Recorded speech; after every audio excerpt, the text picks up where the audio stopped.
from the Pontiac Silverdome in Pontiac, Michigan. ABC's NFL Monday Night Football, the Chicago Bears against the Detroit Lions. This ABC Sports exclusive is being brought to you by the Miller Brewing Company, brewers of Miller High Life. If you've got the time, we've got the beer. And by Chevrolet and your Chevrolet dealer, who invite you to see the new Chevrolet S10 truck coming November the 12th. And by Lanier Business Products, when typing problems pile up, the solution is an easy one. The new Easy One word processor from Lanier.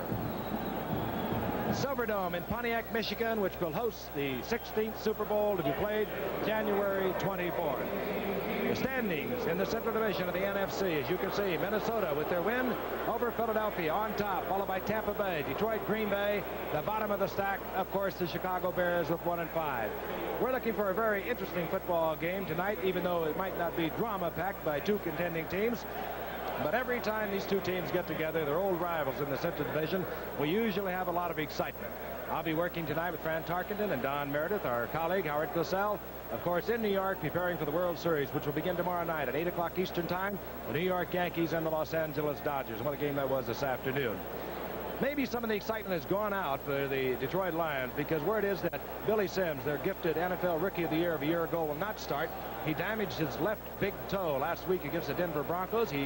We understand is available should they need a little pickup, but right now he is scheduled not to start, so we just will have to wait and see what happens with Billy Sims. Quarterback problems for both of these ball clubs, and who better to talk about it than Fran Tarkenton? And well, let's talk about Detroit. Well, every problem might be an opportunity. Gary Danielson, the starter, went down a few weeks ago. He's on injured reserve. Jeff Cobble, they hadn't liked what he's been doing. Tonight, the starter will be Eric Hipple. Ever heard of him? Well, this will be a good chance for Eric to show what he can do. They say he has potential, and we'll see if we can put potential into reality. But Eric Hipple's going to be the guy here. Danny, how about you? What do you got over in Chicago? Well, I'm looking for us, Eric Hipple. Go myself. At number 17 is pro. He's not going to be all bad. You know that. Quarterback problems over in the Bears. I guess that kind of runs with the territory in a way. The Bears have gotten off to a very poor start.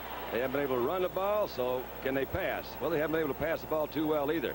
As a matter of fact, last week against Washington, Vince Evans, well, he hit 12 out of 37, and you'd say that's not too good. Well, the bad part is 4 of those he hit belong to Washington. So they've got some real problems. They've had some injuries. Vince has been hurt, and so is Walter Payton. Walter Payton ran the ball 5 times and gained 5 yards. They got some problems. Maybe they can work them out tonight. We're going to find out. Frank's ready to kick this thing off. Let's go get them. Frank.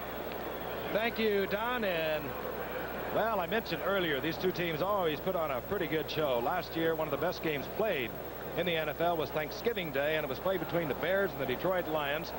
And it was really interesting. The shortest overtime game in the history of the NFL because Dave Williams returned the overtime kickoff from Detroit, 95 yards for a touchdown. We are set to get underway. As you can see, the Chicago Bears will be kicking off as John Rovetto. Deep, number 83 is Robbie Martin, a rookie from Cal Poly at San Luis Obispo in California, and Alvin Hill, number 35. Set to go, 2 longtime rivals. And both of them still with aspirations in the Central Division of the NFC. And a beautiful boot by Rovetto, who is playing in only his 2nd game for Chicago. And here comes Robbie Martin. And Robbie Martin upended, sprawls out to the 20-yard line where we will see Detroit, and we will see the first start for young Eric Hipple, a 2nd-year man from Utah State. He's thrown the ball, or tried to throw it, 15 times thus far this year, 4 completions, 2 interceptions, I might add to that, no touchdowns. And right now, as we look down on the field, it'll be Rick Kane, a 5th-year veteran from San Jose State.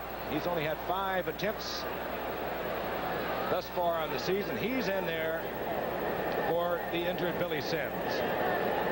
Eric Hipple, 6'1", 196-pounder, good speed, good athlete. Detroit might try to use a lot of rollout action with him because he's very good at it, we are told.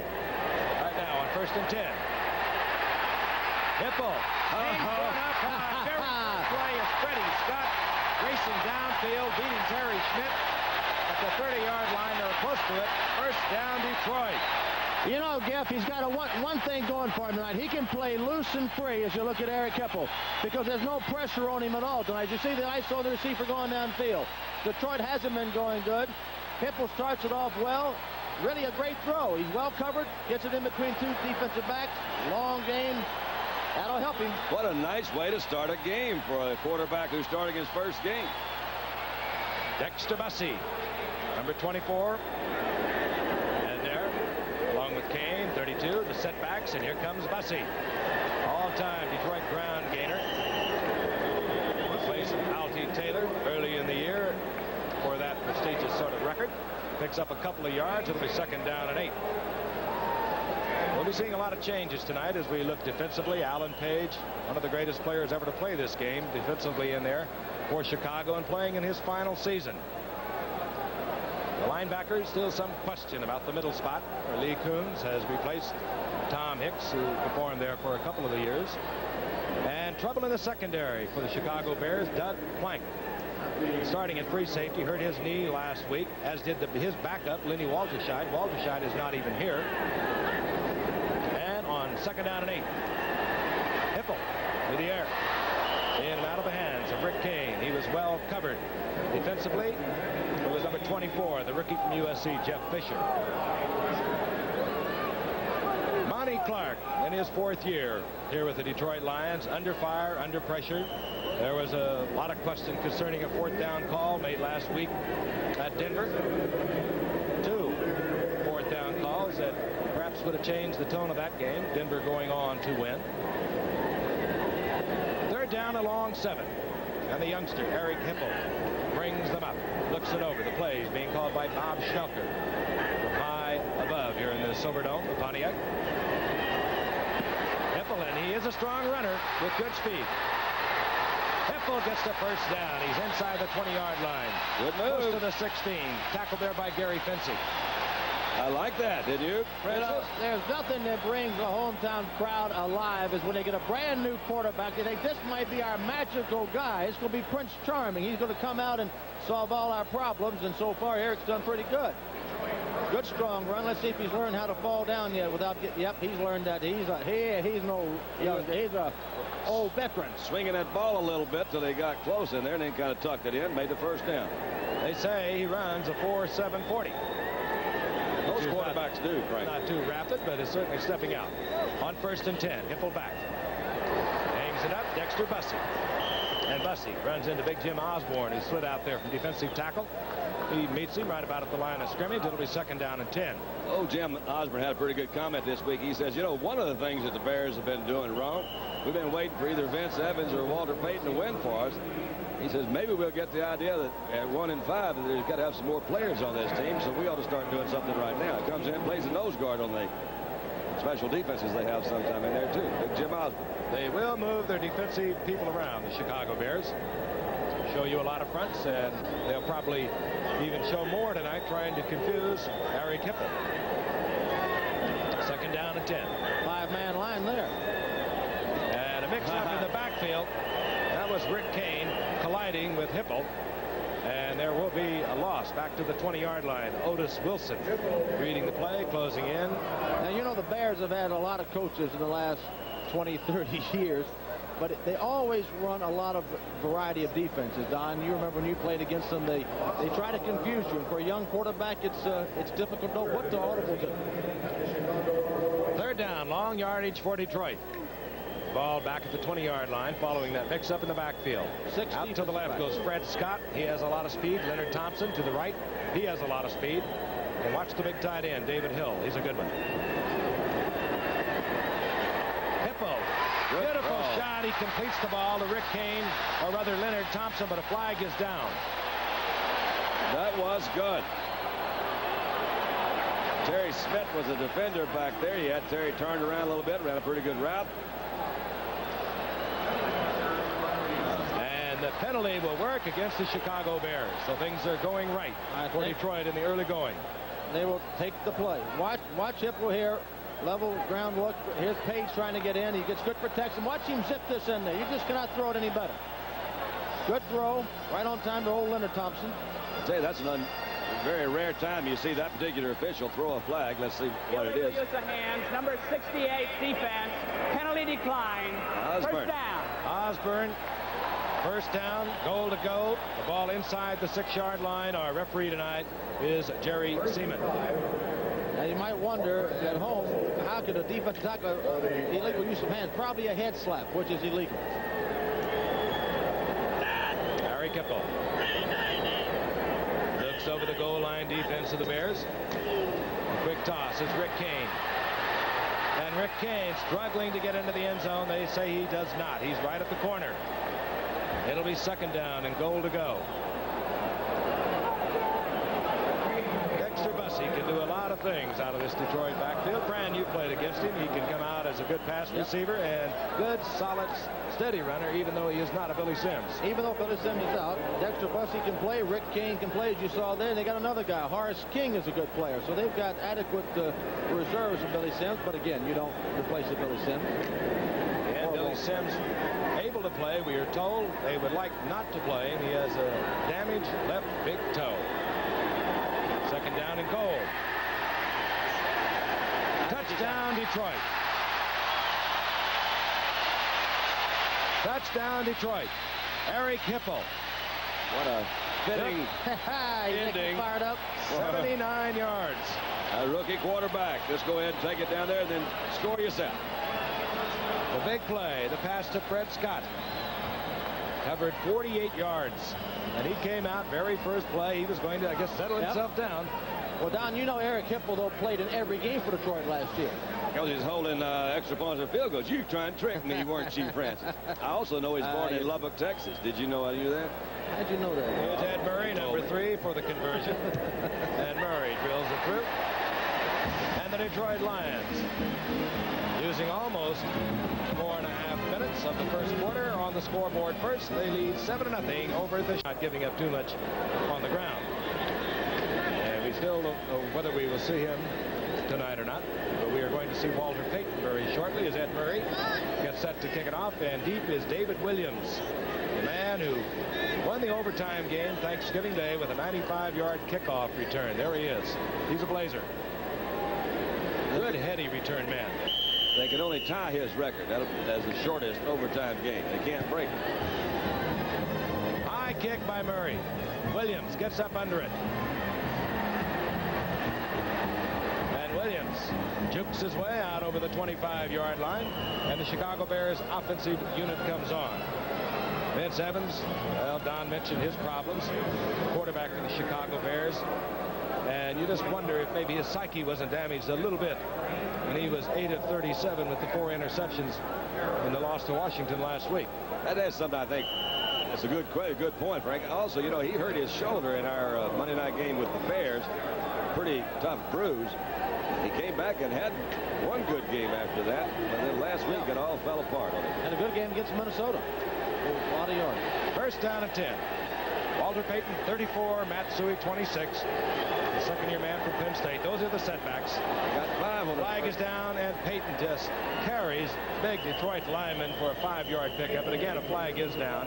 That has always amazed me about Walter Payton. His tremendous strength at 200 pounds. Offside. I would suspect the Bears will take the penalty because the down will remain the same, and they'll have a first and 5. First and 5, rather. Again, I'd like to show you what these officials do when they're, as I mentioned last night, not taking all the abuse they get from the fans. Offside, number 75, defense. Dave Purifori, offside Detroit. Chicago accepting the penalty. It'll be first down and 5. Here's Purifori. Had a good year last year. Defensive MVP for Detroit. They picked him up really essentially for nothing from Green Bay a few years ago. Played well for him. First down at 5, out of the eye, and that's where Payton likes to run from. This time, Matt Suey piled up. Gains 2, perhaps 3. It'll be third down and a couple. And if you look at big number 78 getting off the pile, that's an interesting story, Giff, because Doug Ingles 2 years ago was in the Pro Bowl, defensive tackle from Texas, one of the fine defensive tackles in football. And last year he set out because he was went to work for Texas Oil Company out in the fields and said he couldn't do both. This year they got him back, and they're glad to have him back. He's some player. How'd you like that information, Dandy? Did you know all that? Well, I'd heard rumor to that effect. Correct myself, is second down and 2 following the penalty.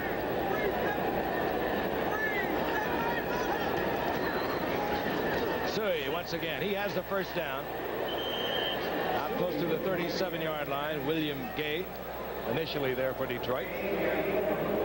Guys, I believe we're going to see a pretty good football game here tonight because both of these teams feel they have something to prove. They're good football players on both teams. They were both picked to finish up there in contention for the Central Division title. They both have talent, and they're playing pretty good so far tonight, both of them. Detroit 9-7 last year, same record as Minnesota. Minnesota won the division on a tiebreaker. The Chicago Bears were 7-9, expected to do much better than their 1-5 rating this far this season. On 1st and 10, Evans rolling out, whips it right into the arms of a Detroit linebacker, Stan White.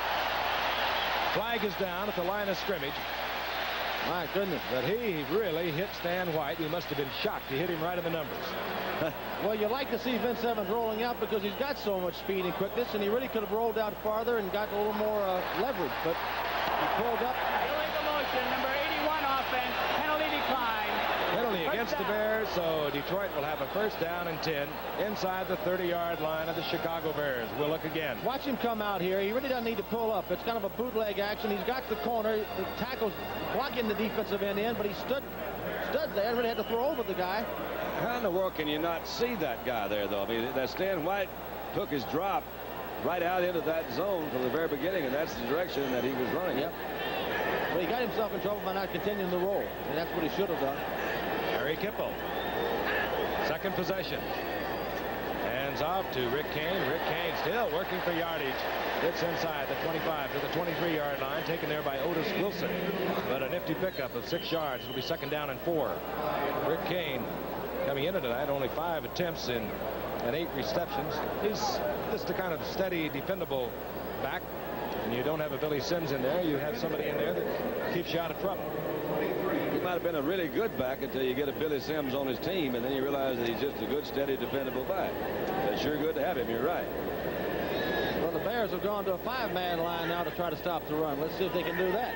We've heard about the 3-man line. Here's a 5. No. And off. Rick Kane, and Rick Kane inside the 15 for another Detroit 1st down, and the Detroit offensive line just blowing the Bears out of there right now. Big hole for Kane. Wide receivers are shuffling in the plays as we watch again. It's a straight man-on-man blocking. They're just blowing them out. Homer Elias on Alan Page moves him out. He actually had a pretty working. Had a good shot of Bussey. They coming up to give a good block on that last time. Leonard Thompson, 39. Mark Nichols, the number 1 draft pick from San Jose State, wide receiver number 86. They bring the plays into young Eric Hipple. Big toss, and it goes out to Bussey, and Bussey shows strength and power as he's driven out of bounds, however, by Gary Finsick, who also will give you a pop. You know, that defensive line of the Bears, you got Al Harris and Dan Hampton on the ends, both of them number 1 draft choices. Hampton in the Pro Bowl a year ago. Alan Page, who's been just a tremendous football player. Osborne, a good football player. Gary Finsick, Pro Bowl. Yep, and they're running right through him. Gain of a yard. It'll be 2nd down and 9. Time remaining in the 1st quarter. Detroit on top, 7-0. Now the Bears have gone to a 3-man line, Dandy. They're going to try to stop them with a 3. I admire their courage. They'll find something to work here. Yeah. Bussey loses the football, and it looks like a Bear has it. There's a scramble. They're still going for it. Bears say they have it. Bussey never had control of that ball. Came off his shoulder pad into the air. And it's going to be the Bears' ball. Looks like Gary Finsick. Or maybe Doug Plank at the bottom of that pile. Well, the 3rd time may be a charm. They went from a 5 to a 4 to a 3. Well, I wonder if they'd have gone to a 2 for nothing to play. One of the advantages of that three-man front, though, is that it puts those linebackers in better position to catch the fumbles. Now, Osborne really made the play there, and he got back in the backfield penetration. I'll tell you, that football attracts the crowd. It's still bobbling. Still up. It's still going. And I think it falls right into the arms of Doug Plank. In any event, the Bears will have the football. 1st and 10, the ball at their own 10-yard line. Coach Neil Armstrong of the Bears.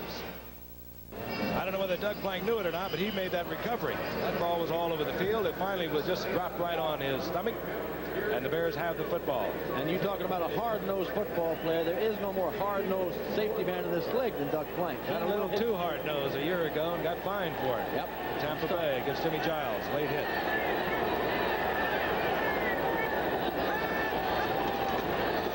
Evans. Matsui Suey for a couple of yards. It'll be 2nd down and 8.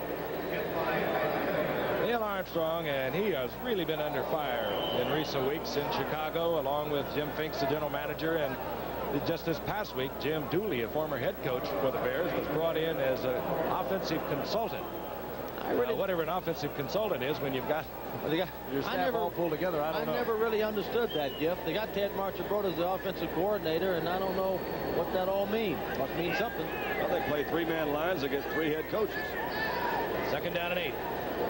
Walter Pate. And Pate gets to the 15-yard line for about 3. And 3rd down and 5. Mentioned that Walter had only gained 5 yards on 5 carries last week. Failed to mention in the opening, he also has a slightly hyperextended knee and a deep bruise on his leg. And as many times as he's been hit, you could say, well, that could have happened anyway. But how he did it by trying to keep his 10-month-old son from falling down some stairs. He jumped in front of him and hurt his knee a little bit. Bruised his thigh, and he had 5 yards on 5 carries a week ago. He'd like to have a big night tonight. Evans. Good shot. My goodness. And we could get 6 out of this. Marcus Anderson, the rookie from Tulane. All right. Scored a touchdown last week from Mike Phipps late in the Denver game. No flags down, and Anderson has gone 85 yards on a terrific shot from Vince Evans. He had to hit him right on stride. Now let's give in between 2 men, he was perfect. Vince Evans threw that ball perfectly. He's got a really strong arm. Threw it in between 2 defensive backs. He threw a strike. Let's watch it. Well, Danny called this thing. Well, he hadn't missed anybody all night. I'll guarantee he's hit both of them really good. Wound up, I thought I saw a little defensive move, a little bit overly aggressive on the part of Mr. Allen. Jimmy Allen. But when Jimmy Allen made it miss, you're right, Marcus Anderson just picked him up and put him down all the way through. Marcus Anderson was cut by the Rams this past summer, signed as a free agent, and he is showing a lot of promise. John Rivetto with the attempt to tie it up. Avellini places it down. And we've got a tie football game, a 6:05 remaining in the first quarter. It usually happens this way when the Bears and the Lions get together. We'll be back in a moment. Vince Evans has hit on his 2nd longest touchdown pass of his 5-year career to the rookie Marcus Anderson from Tulane. 2 years ago, Evans to Watts, 89 yards.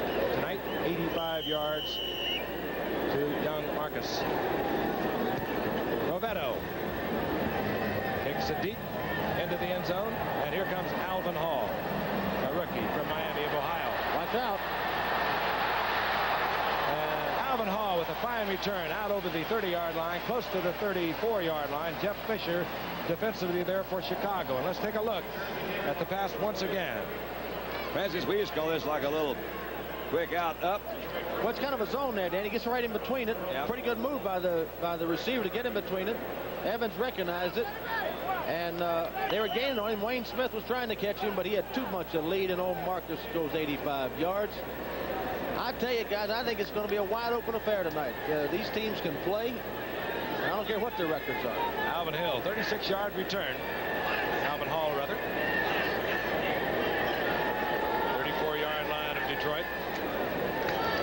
Play action by Hipple. That ball deflected, and there's a scramble for it, and big Dan Hampton could not come down with it. Hampton almost, I think he knocked it out of one of his other guys' hands. I think he did, too. He thought he had interception, and every defensive lineman likes that. Hey, you show those big defensive linemen an opportunity to get their hands on a football, and their eyes glaze over, smoke comes out of their nostrils. I think I saw what I would call a rookie mistake on the part of our young quarterback tonight. He followed that receiver from the very beginning. He didn't look anywhere else except right to the right. And he's waiting for him to get open. It took too long. By the time he threw, they had their hands up. 2nd down and 10. Bears showing blitz. Handoff, Kane. Kane to the line of scrimmage, and that's it. Buddy Ryan, the Bear defensive coordinator, is really not being very fair to old Hipple by the way he's changing those defenses around, Andy. He's making it tough, and they're sending plays in from the bench. No way they can anticipate what he's going to be calling. I'll tell you, Detroit hasn't punted yet. This crowd is already starting to boo. They did not like the fact they're trying to run the ball up the middle. They want the football in the air. They're going to throw a lot of different defensive changes, you're right, and I think they're also going to blitz a lot of linebackers. They may blitz safeties. Yep. They're going to make him look at everything they can think of. He walks around out there like he owns this place. Harry Hipple, 3rd down and 9 to the air. That one bobbled again. Good. And a good play by Leonard Thompson to avoid the interception. That was a good defensive play by the offensive wide receiver. And he got a lot of pressure that time. The Bears have a good pass rushing defensive line. They put 5 guys on the 5 offensive linemen. There's no help for anybody, and it's tough to block them and hold them out that long. Tom Skladany leading the NFC, 3rd in the NFL, by the way, behind Pat McAnally of Cincinnati and Ray Guy of Oakland. 45-3 average, and here's Jeff Fisher, the man who was principally responsible for the Bears' one victory of the season against Tampa Bay. He ran one back 88 yards. Skladany, who doesn't turn over, hangs up there, and Fisher calls for and makes the fair catch at the 20-yard line. 45-yard punt, close to Skladany's average. We've got 4:49 in the first quarter. We've got a good football game. Hope you enjoy. Stick around. It's all tied up. Harry Hipple talking things over offensively. You better believe the defensive unit is also discussing it, because Al Baker has left the game. The fine defensive end, the best pass rusher for Detroit with a bull groin.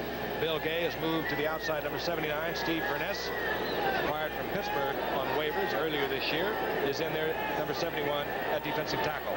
1st and 10. Motion man Ken Marjoram, the rookie from Stanford. Here comes Walter Payton. Can't get outside. Wonderful man defense. who pressured it was Jimmy Allen.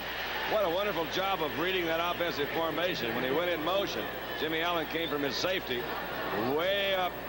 Good. We'll see from behind the offense. Walter's got the ball. What you didn't see was Allen get in position. He went with the motion man. Gets outside, playing it off. Good block. That's Manuel Sanders blocking on it. Forced that one out there. That was a nice defensive play. A loss of 5 for Walter Payton. 2nd down, 15 for Evans. He'll see the pass rush.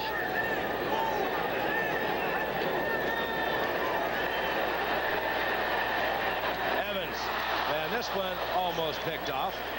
Gary Cobb was there for Detroit. It'll be 3rd down and 15. There's Jimmy Allen. 4 interceptions coming into tonight for Jimmy Allen, and once again, that's Ted Marchibroda on the right. And, of course, the head coach, Neil Armstrong. Tough situation now. You're down on your own 15-yard line, 3rd and 15. You got to be careful with the ball. Defensive line knows it's going to be passed, and they'll strap their ears back and let them come. 89, Marjoram, the rookie 3rd-round draft pick, record setter from Stanford, splits to the right of Evans. He's had a couple of fine weeks, making his 3rd start tonight. Matsui. Good play. It's a bit of a picket line and gets back to the original line of scrimmage, far short of the 1st down, however, and Chicago will have to turn it over.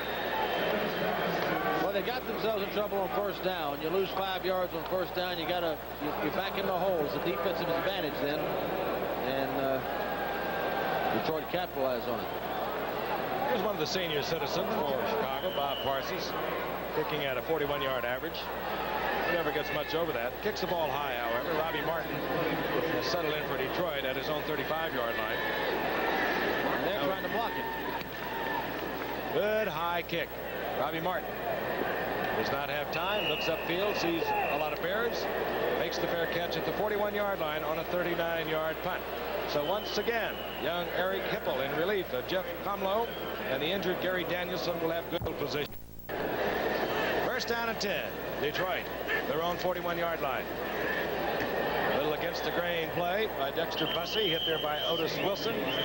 Maybe got a yard out of it. It'll be 2nd down and 9. Again, Billy Sims, in case you have just joined us, the gifted runner for the Detroit Lions, not starting tonight. We're told he is available if it should be necessary. I wonder how edgy Monty Clark's getting over here about now. He knows he's got Sam sitting on the sidelines, not quite 100%. I bet he holds off till at least halftime. What do you think? I think you're right, Andy. 2nd down and 9. Mark Nichols, the rookie from San Jose State, to the right. That's Fred Scott up there at the top of your screen. King again, another big opening. What a good Kane inside the 40 has a first down for Detroit. Big hole right side. 20-yard pickup. Right behind big Keith Dorney, the #1 pick a year or two ago. I mean, there was a gaping hole here. It's a 3-man line. Goes back to the eye. And Van Horn kicks his man out. Here he comes. Here comes Kane trying to get a block from his wide receiver on plank, but didn't quite do it. Keith Dorney, rather, not Van Horn. And Lee Coots made a. He went for the first fake. They left him kind of stand there, didn't have to block him. Ran right by him on the linebacker position. 38-yard line of the Chicago Bears. It's all tied. Less than 2 minutes remaining in the first quarter. Reverse. Here comes a reverse. The quarterback. Got it. Quarterback with a great block they out called it front. for Hipple, and a flag goes down as into the end zone. No, they're going to call poor old Eric for holding. He grabbed him on the foot. He had him down. He had him down. I think it was a takedown, but let's watch it. Let's give him a lot for effort, though. You want to? Freddie Scott, he didn't see it. He was celebrating the end zone, looked upfield. The flag is down. They'll bring it back. I'd like to see that again if we can. It'd be kind of fun to see him make the block anyway. I mean, is this not Monday Night Football? Let's watch this. Here we go. Watch 17. Ball's going to go to the reverse. Will come back, and you'll see old 17 coming to your picture here in just a moment. Right on the left part of your screen. There he is. Oh, it looks like he did grab his foot down there. I imagine he did, or they wouldn't have thrown that flag. No, he was looking right at him. Good play, though, wasn't it? That was pretty. He hit him high and was sliding down, and he didn't have him down, so he just grabbed the leg and pulled him down. They fooled that defense. They made a good reverse. Good play. Yeah. All right, Monty. Wide open stuff. From the 39-yard line. First down, 11 yards to go. Got room again. It's to the outside and taken out of bounds at the 31-yard line. Short of the first down. Maybe we can see it from this angle. Here's another angle. He had a good block on him. Watch 17. Well, he's going down pretty hard there, Gifford. Well, look, that's how you get a good block. By pulling him down. That's okay. You know, sometimes they don't see that. He really did not have to knock him down with the tremendous speed of Freddie Scott. He would have been by him. So that was really kind of a wasted touchdown. Yeah, but it was somebody gave him a job to do. And I mean, you know, good, responsible people, they like to do their job. That's he was right. doing his job. He had a blocking assignment. Right, Giff. Second down and 3. Ball on the 31-yard line. Here they comes come. the blitz. And Hipple gets it out to David Hill, the tight end. Just a good effort to release that ball without getting sacked. Good move by Hipple. Line of scrimmage, that's all. No pickup, so it'll be third down and 3. And a pretty reception, no one. I like to see I like that. the way he walks around out there. Well, you know, Always a silver dome. in that situation, if you get a sack, you're going to see more of it, more of it, more of it. By just getting rid of the ball, even though he didn't complete it, will discourage them from doing a lot of the safety, double safety blitz, which is that's what they did that time. They came with 9 people. Third down, it's a long 3. Horace King comes in, number 25, joins Rick Kane, number 32, as setbacks. Nichols, the rookie from San Jose State, split to the right. That's Fred Scott again, top of your screen. Blitz again. Scott, and that was almost picked off. It would have been by Ruben Hernandez for 6. All right, Dandy, you picked it up a while ago. What happened there again is he looked at that receiver the entire way. The defensive back saw him look there all the way, and he made the play. Here's an out ball. It's a dangerous pass if you look right at him all the way. Didn't look him off. The defensive back anticipated. He also underthrew him. And he had 6 points the other way. And that's a major defensive error when you don't catch that and keep going. That's Ed Murray setting up for the field goal attempt. It'll be a 49-yard field goal attempt, well within his range. He's 9 of 12 on the year. He's had a long of 50. Eric Hipple will put it down. Teneur snaps it back. On a distance and a whole lot of accuracy. 49-yard field goal, and the Lions have untied the game with 1:15 remaining in the first quarter. They lead over the Bears 10-7. Eddie Murray, in his second year out of Tulane, led the NFC as a rookie with 116 points. Has given Detroit quite a new bit of scoring punch. I mentioned Howard Cosell not with the 3 of us tonight. Frank Gifford along with Fran Tarkenton and Don Meredith. He's preparing for the World Series, which will begin tomorrow night right here on ABC, beginning at 8 o'clock Eastern Time. The Los Angeles Dodgers, winners today over Montreal, against the New York Yankees. It'll be live from Yankee Stadium And this is going to be some series. Dandy's at Los Angeles or San Diego? No, it's Los Angeles Rams. The big Dodger in the sky. Tried to get him in there last night. That was a good ball game. I watched that today. Oh, Rick Monday came through, did it.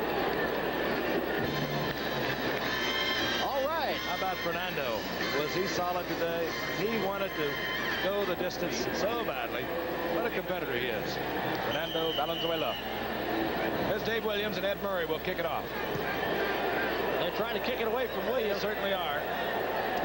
They do. This is Leslie Frazier.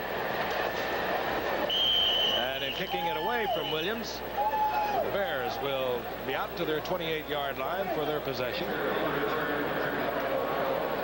Lonnie Clark had a lot of success out at San Francisco a few years ago.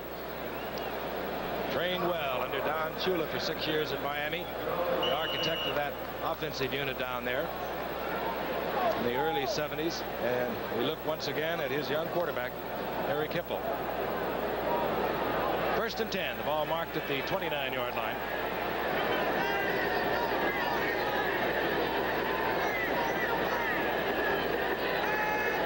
Robin Earl, the big tight end, in motion. Back against the grain to Walter Payton. Flag is down. Whistles blowing, just in case they didn't hear it.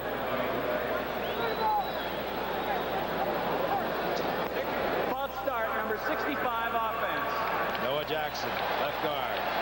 Chicago Bears, false start. Now we are told that Al Baker, the fine defensive end, Pro Bowl defensive end for Detroit, has a damaged left toe. That is the problem with Billy Sims. False start, number 65, offense. Remember how a couple years ago they were talking about the turf toes? You got out of artificial turf. I wonder is that what they? No, that was Sims. He, as a matter of fact, has a kind of a makeshift splint on that left toe, if you can imagine such a thing. He just jammed it on a 4th down try against Denver last week. 1st and 15. Now we'll try it again. Same play. And Payton gets 4 of those yards back out to the 27-yard line. Danny, as you watch the Bears offense, they got the one big play, and that's really about all they've had. You'd like to see an offense be able to sustain something. You know, you watched Minnesota against Philadelphia yesterday, and Kramer had a great day. But boy, he just chopped them up. As you look at Walter Payton, they're hitting little short passes, and they would sustain drives, 10, 11, 12-play drives. That's good offense, and you don't see that here tonight by the Bears. 2nd down and 12. Marcus Anderson. 2 rookie wide receivers for the Bears. Brian Hoschnagel has a fractured wrist. He's not in there tonight. Ricky Watts has a pulled muscle. So the rookies are at the flanks for the Bears. This is Matsui. 2nd and 12. Good play by Stan White. For many years, a fine linebacker with the Baltimore Colts. There is your last year's Rookie of the Year. Over 1,300 yards rushing, and you hate to have that sitting on the bench. Hard to get your screen pass working if your passing game's not going. Well, our scoreboard clock indicates the quarter has expired, and it definitely has now. Thanks for reminding them, Frank. They may have forgotten that. And Bears, old rivalry. They lead 10-7. We'll be back. And you hate to have this man on the bench, Al Baker. This man has had 54 sacks in 3 years and 6 games. He is some kind of pass rusher. And you can see they're working on his left toe. Giff, he broke in as a rookie, and I was still playing. I think he had more sacks than anybody in the league that year, all alone. I think he's somewhere around 20. He had 23, as a matter of fact. Yep. 3rd down and 15 now for the Bears. They have the ball just inside their own 25-yard line. They trail 10-7 as we begin the 2nd quarter. Walter Payton. Emmanuel Sanders out in front. And Emmanuel Sanders and Jimmy Allen piled up, and Payton went down. If Emmanuel could have moved it out a little bit quicker. Now, you might question that 3rd and 15 call, but I don't. I think it was a pretty good call. Edmonds really isn't settled down yet. They haven't sustained anything. That was a safe play. At least they didn't turn the ball over. Yeah, got the wind in the back. You know, there's not much wind in here tonight, is it, Dandy? Not much wind at all. Unless there's a kink in the air conditioning. That's right. Rob Parsons to punt for Chicago. Robbie Martin, we saw a moment ago, at the 30-yard line of Detroit. Parsons, boom, hit it. Towering punt, takes Martin all the way back to his 20-yard line.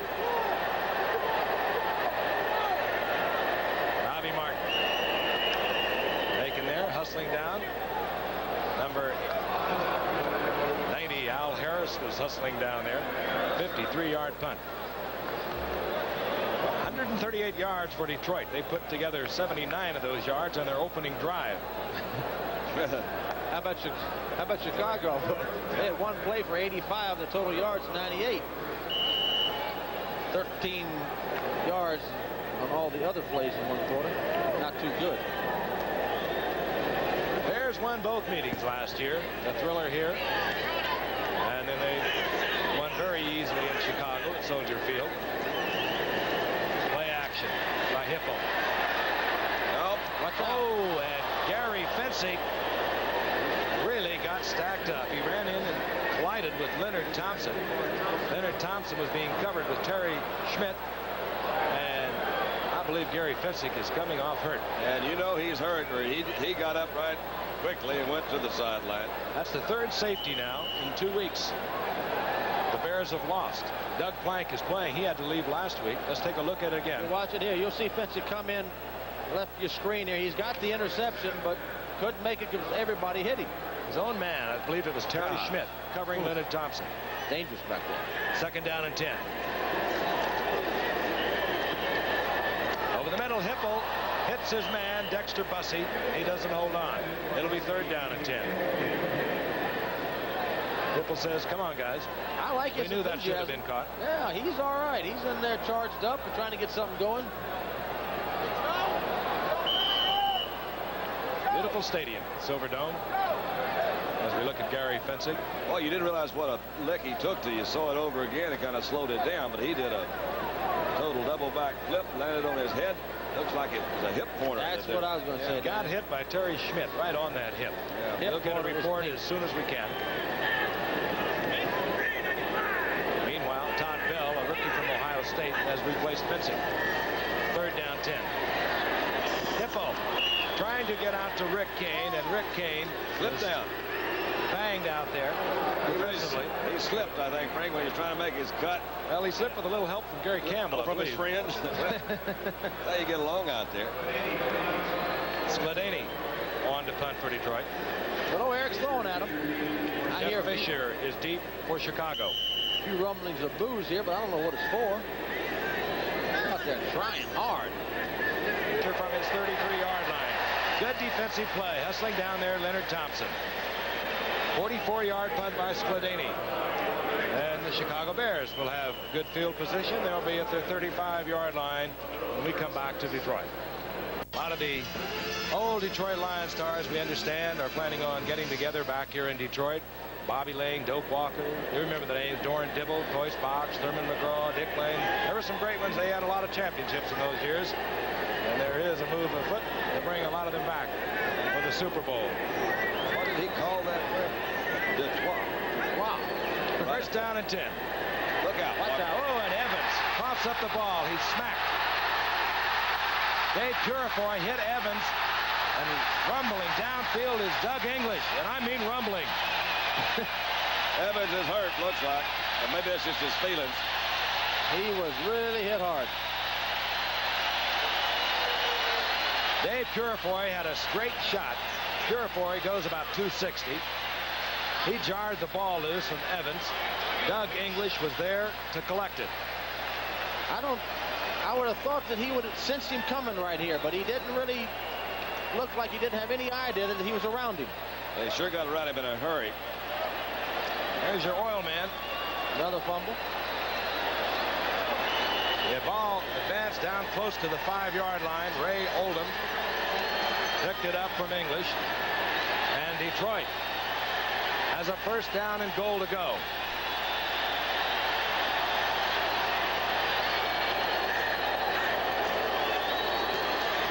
Rick Kane, right side, working behind Keith Dorney. Perhaps the best offensive lineman for the Detroit Lions. Kane now 51 yards, 7 carries. Walter Payton, 4 carries, 4 yards. Add that to 5 last week. That's right on that same average, isn't it? Let's see, 9 for 9. That's There's the teammates.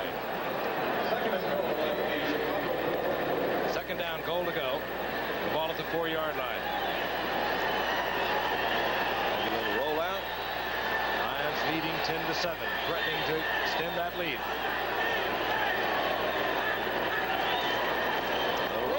Hipple rolling out into the end zone, and then a dramatic style. How did I know? How did you know that, Daniel? I mentioned he could run the ball, and they had put in a series of rollout maneuvers for him. That's how I knew. He has good speed and showing a lot of enthusiasm tonight. He's getting a lot of help from his pals. Frank, that's one of the reasons that Detroit originally went to the shotgun defense, because they felt they had a couple of guys that could run shotgun offense, I should say. But he does make a real good quick move, and a 4.7 time on a 40-yard dash for a quarterback is pretty doggone smooth. Just move to the outside. Pretty tough kid. You don't want to do things like that if you don't have to, Eric. Eric. Ed Murray for the conversion.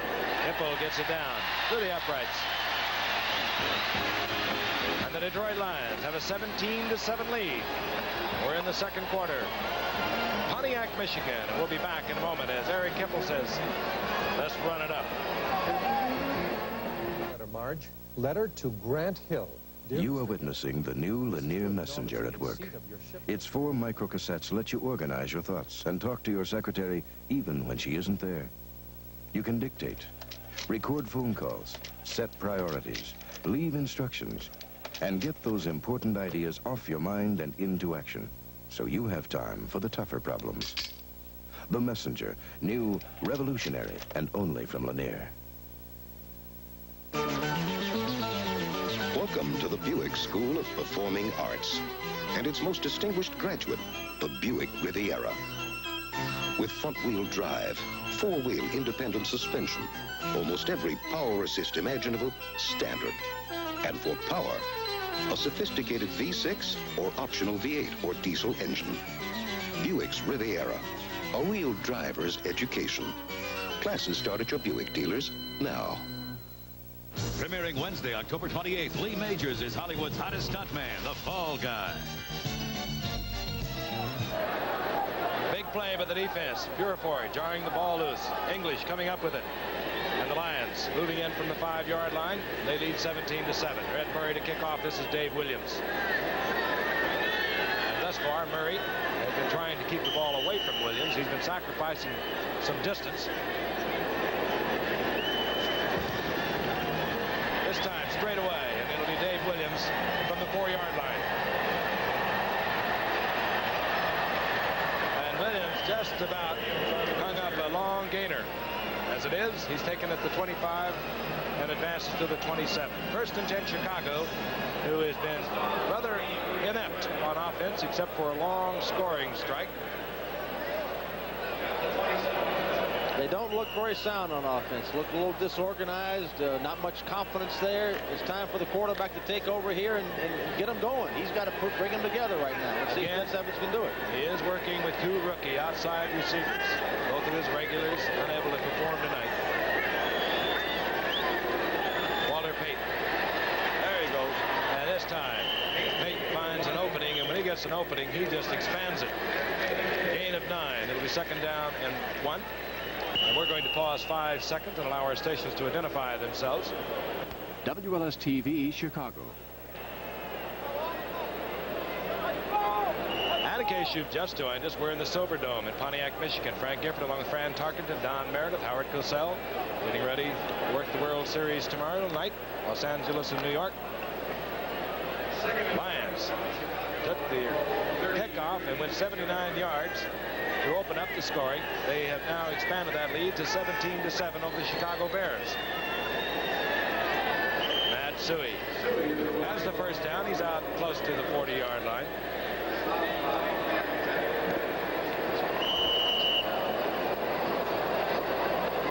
Next week in Pittsburgh, we get to see those Steelers and the Oilers. Neither one of them had a real good day this last Sunday, so they'll be trying to get back in the winning ways. Cincinnati jumped all over the Steelers. Houston played. They were a good ball game the first half in New England, and somebody opened the floodgate that second half. So those two teams will be trying to get it back on track. Like to watch Bradshaw, Franco Harris. First down, Walter Payton, left side. This time there's an opening, and Payton moves close to a 5-yard gain, where it'll be 2nd down and 5. Walter Payton, if you can give him just a little bit of a gap, just has a remarkable record. He's had 42 games in which he's gone over 100 yards. And here he is in the 7th game of the season. And his best effort thus far in the year, 97 yards against San Francisco. He needs a little help from the boys up front. It is a team sport. 2nd down, 5. Suey. And Matt Suey, good, solid running. He's on his feet, gets into Detroit territory near the 48-yard line for another Bear 1st down. All right, this is by far the Bears' best surge tonight. They've got a couple of 1st downs here. Look pretty solid. As you see old Suey there. They're high on Suey. They thought he could be a good player, and he's turned in to be that. He do a lot of things and did a lot of things for Paterno at Penn State. Yep. Hey, what the Bears have done, they came into this game trying to get outside, and they had successive losses trying to get outside. Now they're taking it off tackle. Detroit playing everything outside, and Walter Payton, both Suey, are both picking up yardage inside. Evans has the time. Going deep. Marcus Anderson. And Anderson, who caught one for 85 yards in a TD, comes down with it inside the 5 down to the 2-yard line. Boy, he got up there. Nice going, Marcus. That was a good catch. He did get up there. It really was. Oh, Evans. Watch Evans go back here. He's got some kind of strong arm. He just throws the ball down there 50, 55 yards without much effort at all. Just a little wrist, and there it goes. Could have given him a little bit more lead, but it's all right. The ball's down there. Marcus makes a good play. It's a night of big plays, Giff. He's not a big man. He weighs under 170 pounds. He's 5'11", lean, lanky, and considering the shape the Rams are in, a wide receiver. With the injuries, got to think that maybe Don Klosterman is looking on and say, hey, we let the wrong guy go. Couple of fine catches tonight. Marcus Anderson, the rookie from Tulane. Vince Evans tries his hand at the quarterback sneak. Does not get in the end zone. That's a little far out for the quarterback sneak, Don. I think 1.5 yards. You have no momentum going for you at all. You're from a stand-up position, and you've got to get a tremendous surge to be able to push it 1.5 yards. You got one of the all-time world leaders back there, number 34. I think I'd give it to him. Let him jump. Well, I think you're right, unless you're, of course, a real strong-legged quarterback. I never was that. Oh. But you were. Yeah, I got strong-legged. Pair of tight ends in the lineup now. Goal line offense for the Bears. 2nd down, goal to go. Payton. How about that? Well, you can't go through it. Go over. Don. Go over. Go over the top. Touchdown, Chicago. He does have tremendous spring in his legs. We saw him jump up, touch the goal, the crossbar several times. Just jumped over that line. Well, the reason you could do it down there, the defensive linemen are in a low position. They don't want to get driven out, so they're right down on the ground, and you can jump over them. And that was a good play, a good call. But everything goes up, comes down. You know, and that guy that puts himself up in the middle of the air. Walter's a great player. Tell me that again, everything that goes up comes down. I read that. Well, that used to be true. Now they got things that go up there and stay. Roberto, 3rd kicker thus far on the year for the Bears. Bob Thomas was hurt early. Hans Nielsen missed one against Minnesota, would have tied it up. They let him go, and flags are all over the field. That had to be a disappointment. You listen to the call False here. start, number 78 offense. That's Keith Van Horn, the rookie, number 1 draft pick from USC, with a false start. The Bears had a chance to win that game against Minnesota. They'd driven the ball down to the 10-yard line, and sort of had a chance to kick the field goal for a tie, to take it in overtime, and old Hans didn't even come close. Missed it from 26 yards out. There was no suspense to it. Van Horn's arm looked like a leg. Did you see that huge left arm of that guy? God. Van Horn, the big rookie tackle from USC. Oh, my gosh. He's also the guy that Figuring your calves. Came around a while ago. Roberto following the penalty with the conversion attempt. It's good. So the game tightening up. He's contributed so much. The rookie from Tulane, Marcus Anderson. We'll be back in a moment. Trends. This one, big plays all over the lot. It's going to be kind of a crazy night. We're going to continue to see some, I think.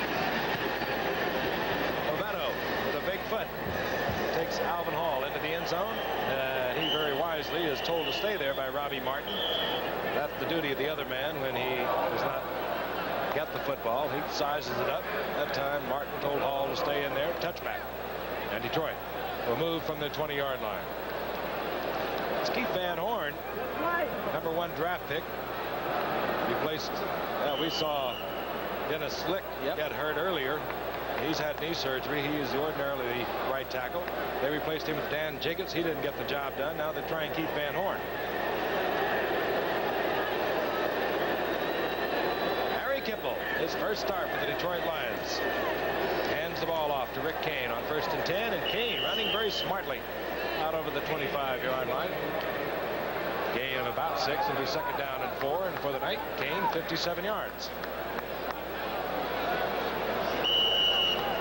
Detroit's getting some running room against this Bear defense. They run the ball better than I thought they could without Sims.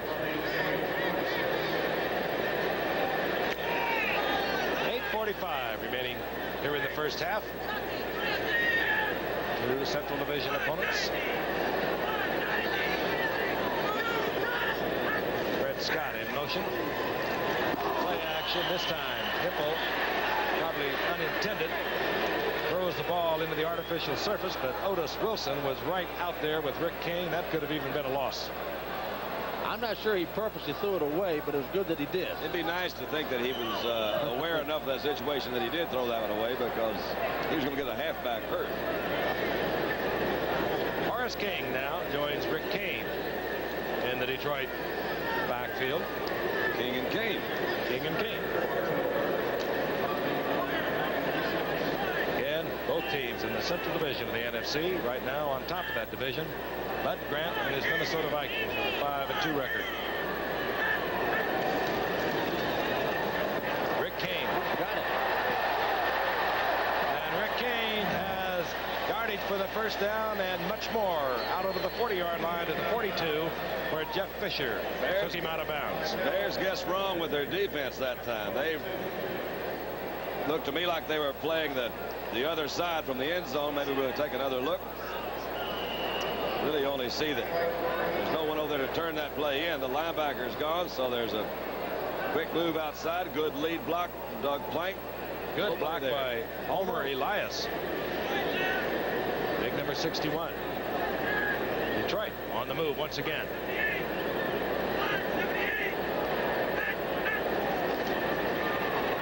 Play action by Hipple. Fires a strong shot.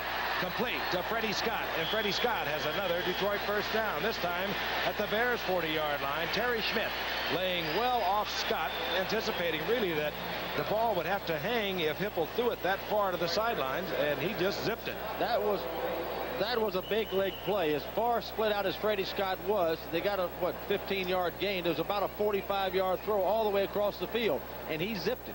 He beats him easy, but the ball is delivered. I mean, it was a shot. Right on the money. It really was. That's a tough pass. That 17-yard sideline pass. It's a tough one to throw. First down, straight drop back. Hipple, Thompson, and Leonard Thompson up close to another Detroit first down, perhaps a half a yard short. Terry Schmidt defensively there for Chicago. And young Eric Hipple showing a bit of style, the style that he had when he rolled up over 6,000 yards and 34 touchdowns in his career at Utah State. He's 6 of 14, 91 yards on the night. Well, it's kind of the way stars are made. All a quarterback that comes this league can ask for is a chance to do it, a chance to play. Eric Hipple's getting that chance tonight, and he's doing just fine. Gary Danielson, the regular starter, on injured reserve. He can't come back to November the 8th. He had a dislocated wrist. Second and short, Rick Kane. Good hard running. Gets the first down inside the 30-yard line. And we have an injured Detroit Lion.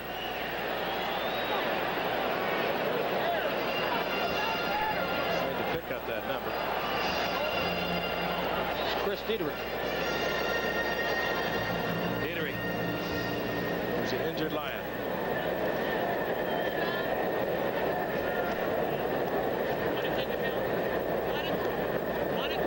See the trainer for the Detroit Lions calling for the medical staff, and Chris Diederich will be attended to, and we'll have a report when we come back. Back to the quarterback. Is really protected nowadays. Ready to go now. Detroit has a first down and 10. Ball is at the 28-yard line of the Chicago Bears, and out rolls Hipple. Going back across the field, and the man wide open is David Hill, and Hipple just off target. He was open, but little protection for Hipple. That's a very difficult pass to throw. Roll to your left, and he had to really drop it over his shoulder. He did miss him. But he had Otis Wilson in front of him, Dandy. You're right about that. And he had to loop the ball over his head. Very difficult throw. Little swing passes are awfully hard to throw to, I think, for the same reason, because you've got him going on a very unusual angle, and the ball, you don't have that much leeway to miss him. Sometimes if they're going across or a sideline pattern, you can throw it out, and the receiver can more easily make an adjustment. You know, I maintain that your good passing teams, consistent passing teams, throw to those backs, and neither one of these quarterbacks have really established any passing game to their backs yet. Second down and 10. Straight drop back. Look out. Look out. That one could have been picked off and wasn't. Freddie Scott, the intended receiver. Back there, Todd Bell. And the man who could have got his hands on it was Terry Schmidt. You didn't see but two receivers in the pattern that time. They sent a couple of linebackers, so the backs didn't go out in the pattern. When you run an outside route like that, usually if they're going to blitz somebody, the cornerback's going to play to the inside. So if you underthrow it all, he's in great position for that interception. That didn't make any sense, I don't think. But it is right. Well, Eric Hipple is 6 of 16, and you'll have that kind of percentage if you don't throw to your tight end and your backs, which he's not done. 6:20 remaining in the first half. Lions on top, 17-14. Third down and 10. Here comes your blitz. Alan Page. And Hipple gets out of trouble so far. Wow. And a really nifty effort to get the ball to Rick Kane. And you said it early, in such situations through adversity, sometimes heroes are born, and that was a great move on the part of Eric Hipple. Good run by Kane after he got that ball. He turned up, headed for that goal line. That was a good move by Hipple. The most impressive part about it, he ran, he did all that, but the most impressive thing about it, he kept his sense of presence and found a receiver. Now watch all this. Alan Page has an arm on him. He gets by him. He shows great athletic skill, but a lot of people have that. But watch him pull up, find the receiver, hit him. And guess what he hit? He hit a running back, and that's not all bad. Hey, he was eluding about 1.5 tons of Chicago Bears.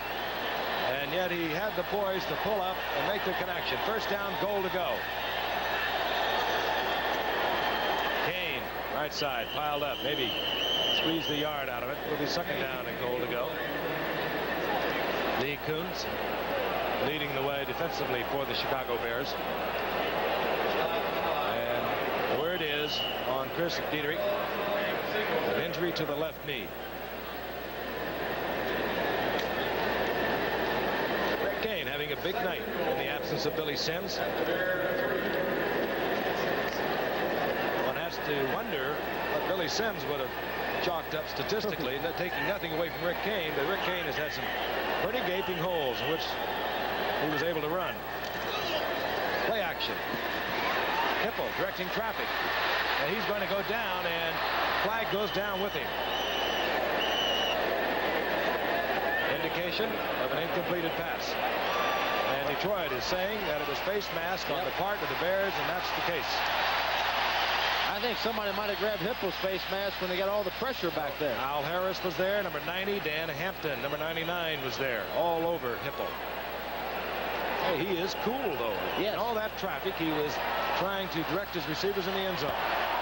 Personal foul, face mask on the defense. First down. Don, I think when you look at quarterbacks, everybody that comes up here can throw the football. Some are quick, a lot of them can run. But the ones that really can make it, I think, are the ones that just have a feel for it. And they have a sense of presence out there. They have a good vision of the field. Sense of presence is what I would hold to. I think that's right. They got that. Amazing how the rest of those folks kind of rubs off. Yep. Really doesn't hurt any walk of life, does it? No. First down following the penalty. First and goal to go. Hipple. That's right. Wide open is Kane. Play action fake. Bears closed down, thinking slant off right side. Kane was wide open. He faked a little block, and he was right in the end zone. No one near him. Well, Don made the point last night, Giff. When you see somebody that wide open, somebody missed a defensive assignment. A mental mistake caused that touchdown there for the Lions. Well, they had a first to goal ago, a short while ago. They ran that same play. This time they faked it on the same situation. Bears thinking run. Now, one of those linebackers has the responsibility. Number 50 really probably had the responsibility. He couldn't get out. Maybe it wasn't him, but somebody supposed to be covering Rick Kane. Nobody was near him. Well, somebody probably trying to help his buddy out. Here's Ed Murray. Looks like it's an old pick play, you know, where you send everybody into one direction and you're going to bump into somebody. There's a lot of gesticulating down there. It was a touchdown, though, wasn't it? Unsportsmanlike conduct. Number 82 on the defense. Penalty will assessed on the succeeding kickoff. Well, Alan Page, unsportsmanlike conduct. Touchdown counts. Penalty would go on the kickoff. Probably read the legal right to him, Alan. He might have got the wrong number. Alan said, I don't believe it was me. He's going to lose that debate. Alan not only knows his tackle, he knows his torts. Yes, he does. He's a lawyer. It's good to know where your torts are. I'll guarantee you that. He used to read those law books on planes going from game to game. Don't leave your torts lying around anywhere. Murray for the conversion. Good offensive game. We've had some fine plays. A lot of youngsters. And the bulk of the plays have occurred with the Detroit offensive unit. One night does not make a career, but Eric Hipple, I think, has a chance to be a pretty good player, Dandy, and maybe a very good player. 80 yards he took Detroit in 11 plays, and he used 4 minutes and 51 seconds. And again, we have heard the penalty will be assessed on the kickoff. All right, if it's a 15-yard personal foul penalty, which it will be. Unsportsmanlike conduct, number 82 on the defense. 15-yard penalty will be assessed on the succeeding kickoff. Terry Seaman was making sure that not only Alan Page knew it, but we did also. So the 15-yard penalty will be assessed against Chicago. Want to remind on the 50 now, you know, you could try an onside kick. If you miss it, you still got him inside the 40-yard line. If you kick it out, and you're going to kick it out of the end zone, make him start from the 20. Well, you also have a 24-14 lead. Yep, you can, but you're also how about a punt? 2 and 4. Yeah, we'll get Danny White to punt it for us. I think right there and catch it. I think that's a good point, because if you kick it out of the end zone, they're still going to get back at the 20. You got a chance to keep them inside the 20 with it. Maybe it's a real high kick. Ed Murray will put it in play. Matsui. Single setback. Well, he won't get the 3 points even if he gets it through. And Chicago will have possession after a 20-yard line. 4:25 remaining in the first half. You know, another thing you can do is just kick it as hard as you want to and let them start on the 20. And he did that.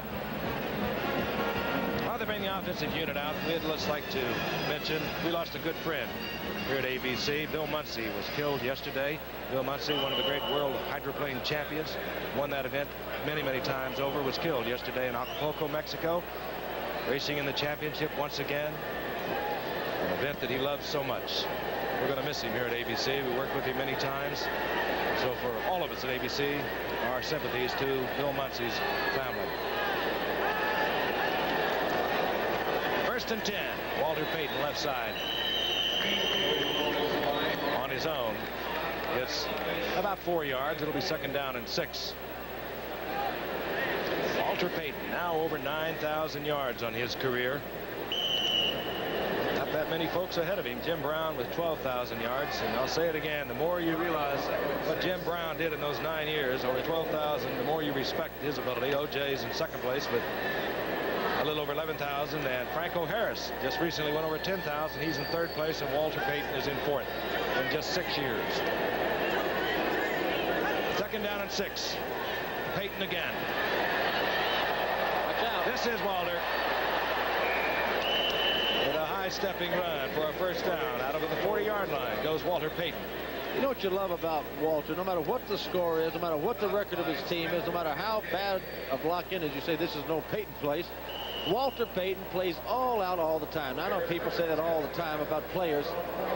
It really is true about Walter. Sweetness. Go get it. Trying to get a block there from old Marshall. 40 yards now for Walter Payton in 9 attempts. 3 minutes remaining in the first half. Lions 24, the Bears 14.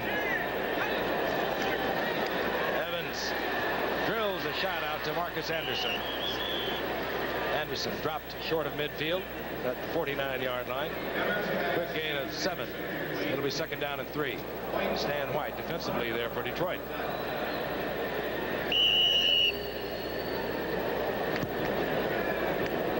Neil Armstrong pacing the sidelines. The Bears have had an incredible amount of injuries thus far on this year.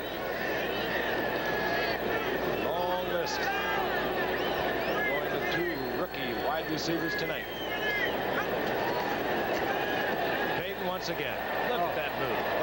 That was a good He gets the first down at the 47-yard line. Stan White looks to the sideline, throws his arms. They say, "Wait, I did the best I could." He was there and he was gone. He just grabbed a handful of air. We're heading now to the 2-minute warning. Bears on the march. And there it is. 2 minutes remaining here in the first half. Chicago has 3 timeouts, as does Detroit, and we'll be back in the Silverdome in Pontiac, Michigan, after this message from the National Football League.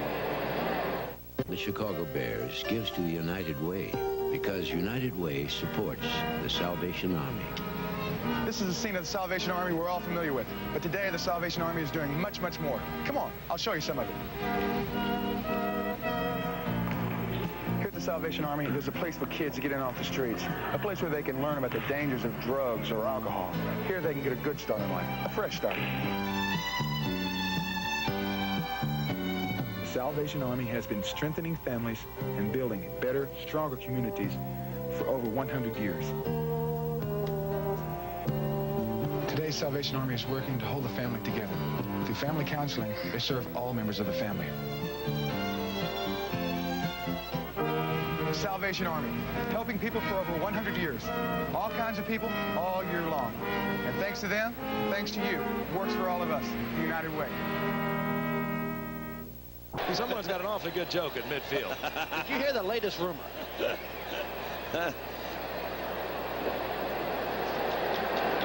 Well, you know, Vince Evans gets a little criticism in Chicago, as all the quarterbacks do in every town they play in at one time or another. But here's the situation. He's got 2 minutes to go in the half. He's got 47 yards between him and the goal line.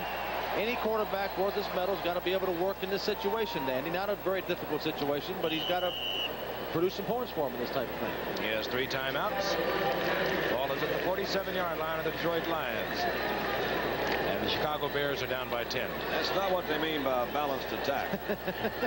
That's all 2s.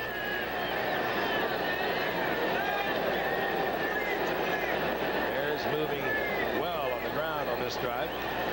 And they stay there. Walter Payton spins loose from a tackle. Walter Payton to the 35-yard line. If you give him any air at all, he can do so much on his own. Another Chicago first down. 2-yard loss for a 10-yard gain. Spun right out of the arms of Dave Purifoy. At some point here, he's going to have to get to a controlled passing game and move it that way. I mean, Walter's great, but he ain't going to break all those tackles all night.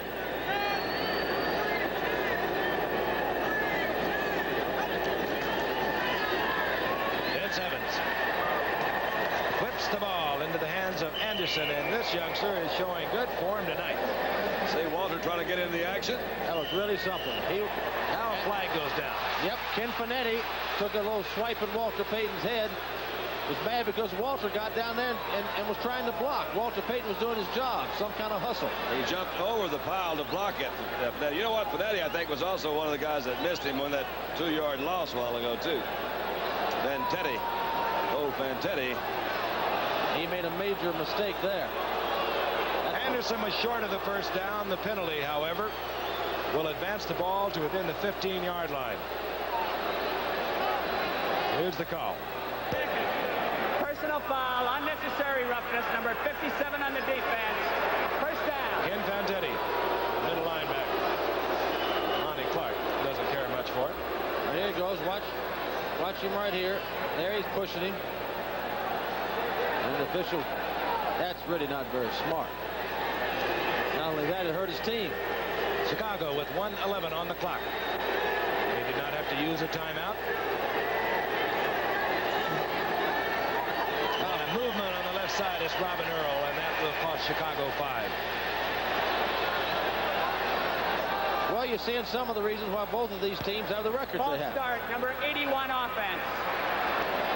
Good, disciplined football teams do not make those type of mistakes. Well, the Lions have been pretty close in 3 of the games they've lost. They've played, I would say, better football than the Bears have so far this year. Yeah, they have.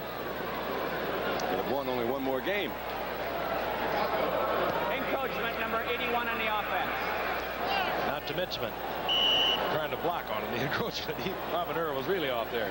Yeah, they beat San Francisco in their first game, and they were the first team to shut out Oakland 3 weeks ago. Those are 2 wins. Both of them took place right here. They've lost 4 on the road. First down, 15.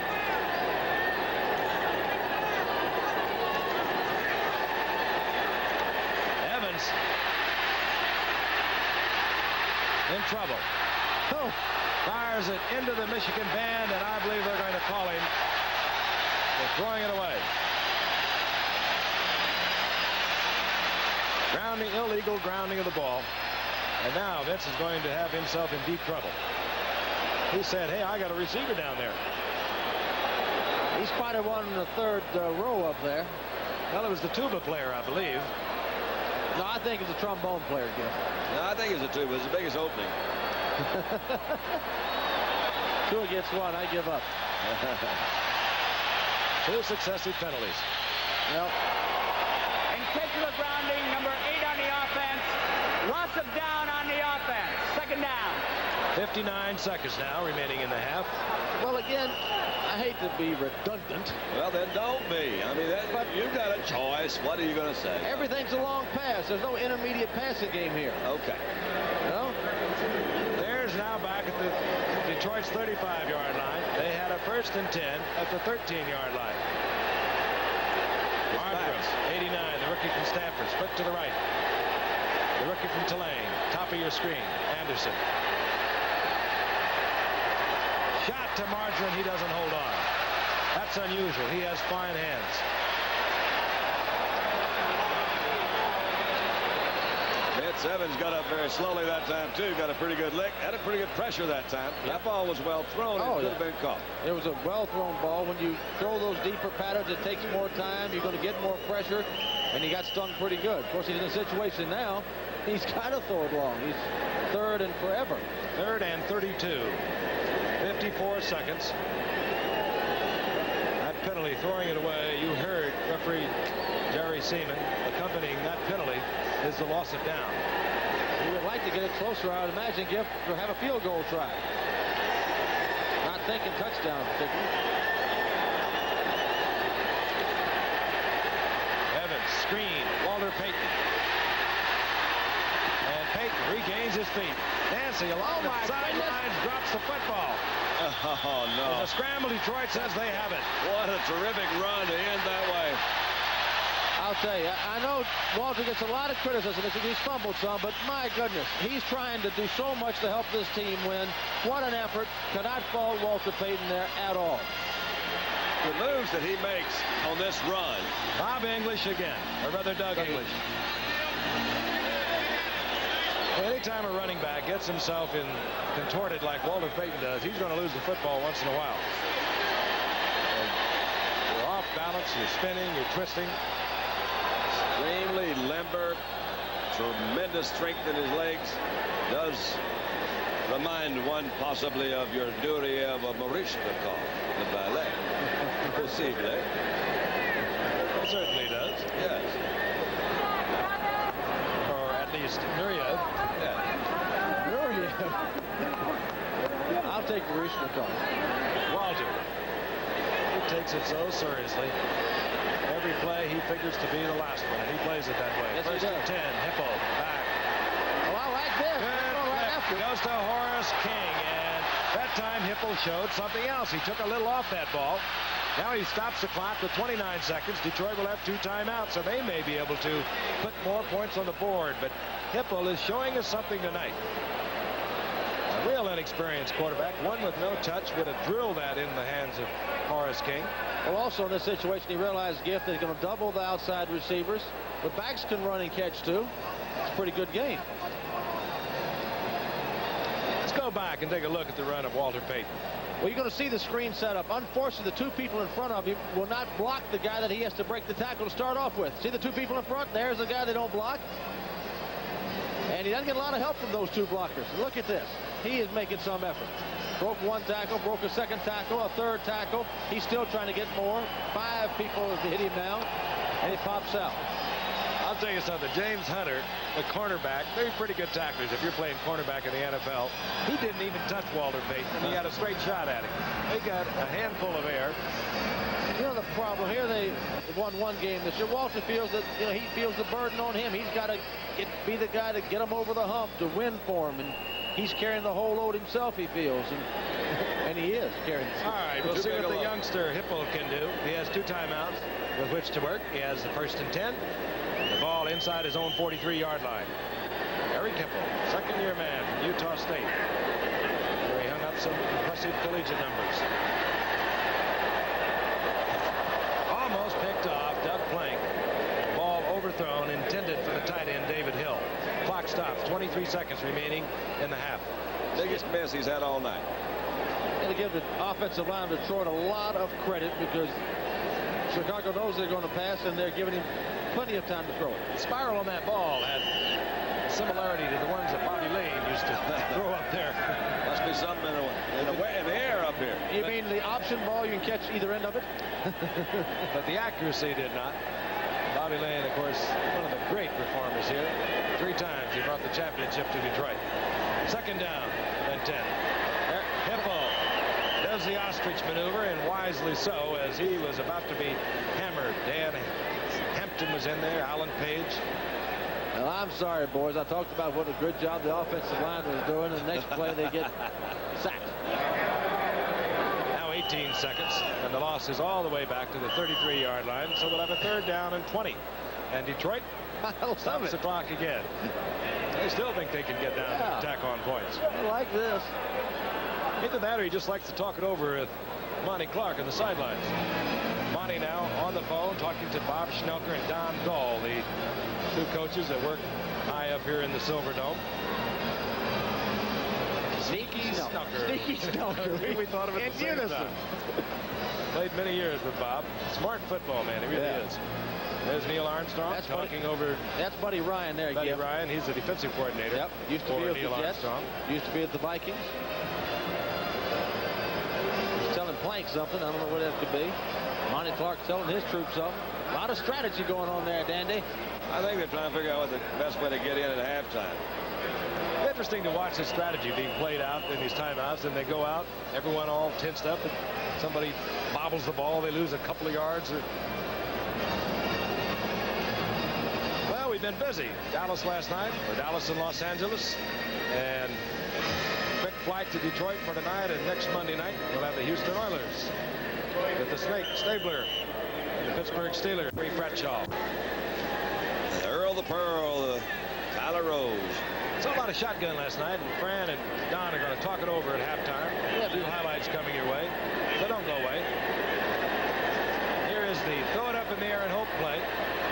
Whoa! Watch out! Ulysses Norris just activated today. Gets the football. He's down to the 34-yard line. The seconds are ticking off the clock, and now it stops with 4 seconds on a 31-yard pickup. Fun play. Yeah, Ulysses Norris. And of course, you know, Dandy, he's from Monticello, Georgia. No, I didn't know that. Yeah, he is. That's terrific. That was a fun play. I thought they were going to throw that alley-oop, all 3 of those guys up there. They broke, had a nice pattern. There he is. He's been out with an appendectomy and just came back and was activated today. But they didn't call him Ulysses down there. They called him Uli for short. Uli. Look at it again. Pretty good play. They had 3 receivers split and bunched up to the left. Norris broke off from the other 2, wide open. Nice. That's nice. Fun play. Jeff Fisher missed the tackle and it almost cost him. Gary Campbell catches up and makes a saving tackle. Well, one would suspect that Ed Murray is a little out of range. We don't know. He's loosening up. 4 seconds. He's going to try. All right. 53-yard attempt. Is the wind behind him, Dandy, or not? No, his career best is 52. Kicking right into it. Hipple the holder. He's got it long He's enough. got the distance. He made it. He's got it.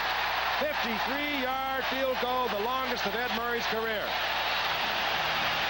And the second longest in Lions history.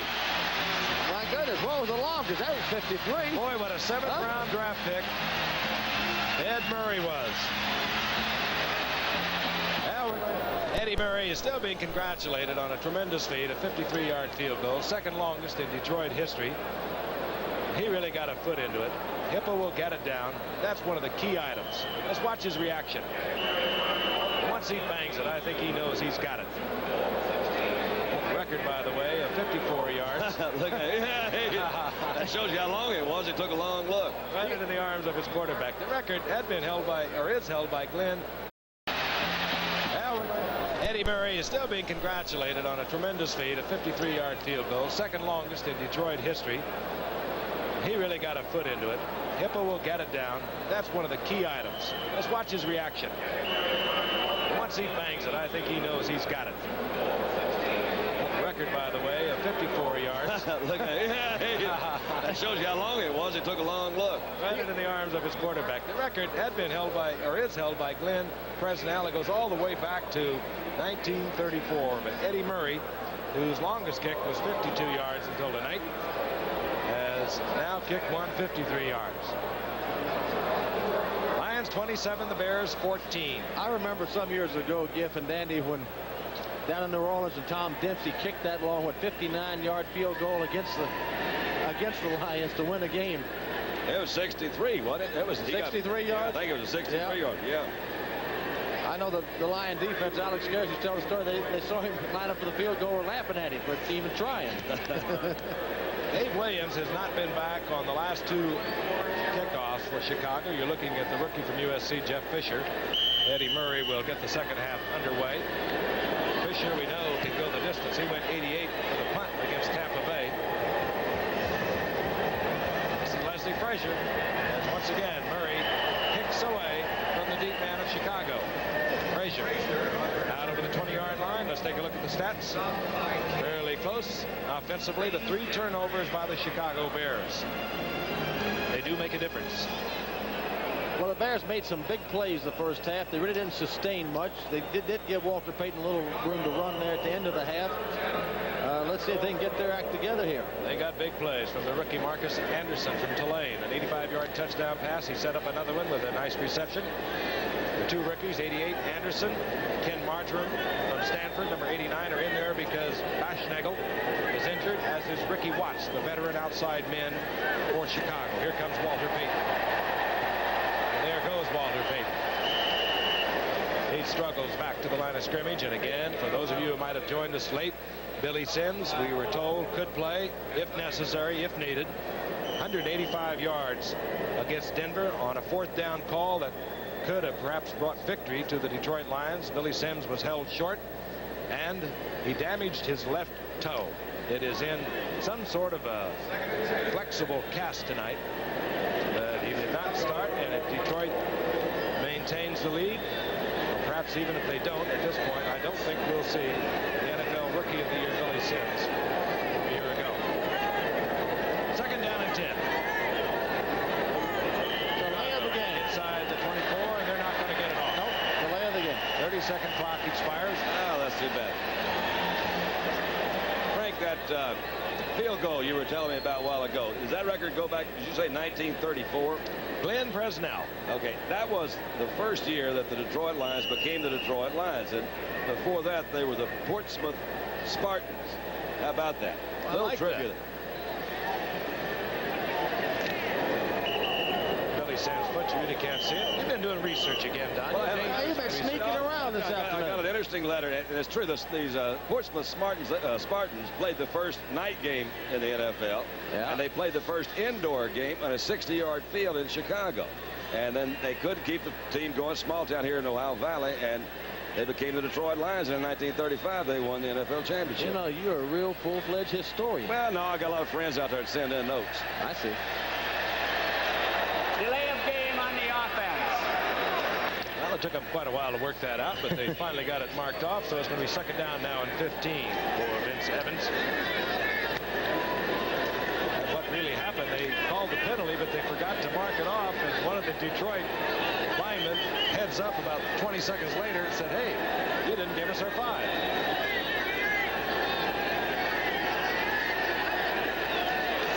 Evans, draw play. Suey, nothing doing. Bottom of the pile, Doug English, number 78. It'll be third down now and long for Vince Evans, and in previous situations in the first half, they have been very careful of putting it up in the air. They have gone with sweeps. And we'll see what comes out of the Bear huddle. You know, Doug English was very successful in that oil venture, as a matter of fact. Yep. He's still involved in it. He just decided that football was not out of his system. Took the year off a year ago, and he's back playing as solid as ever. Third down, long yardage.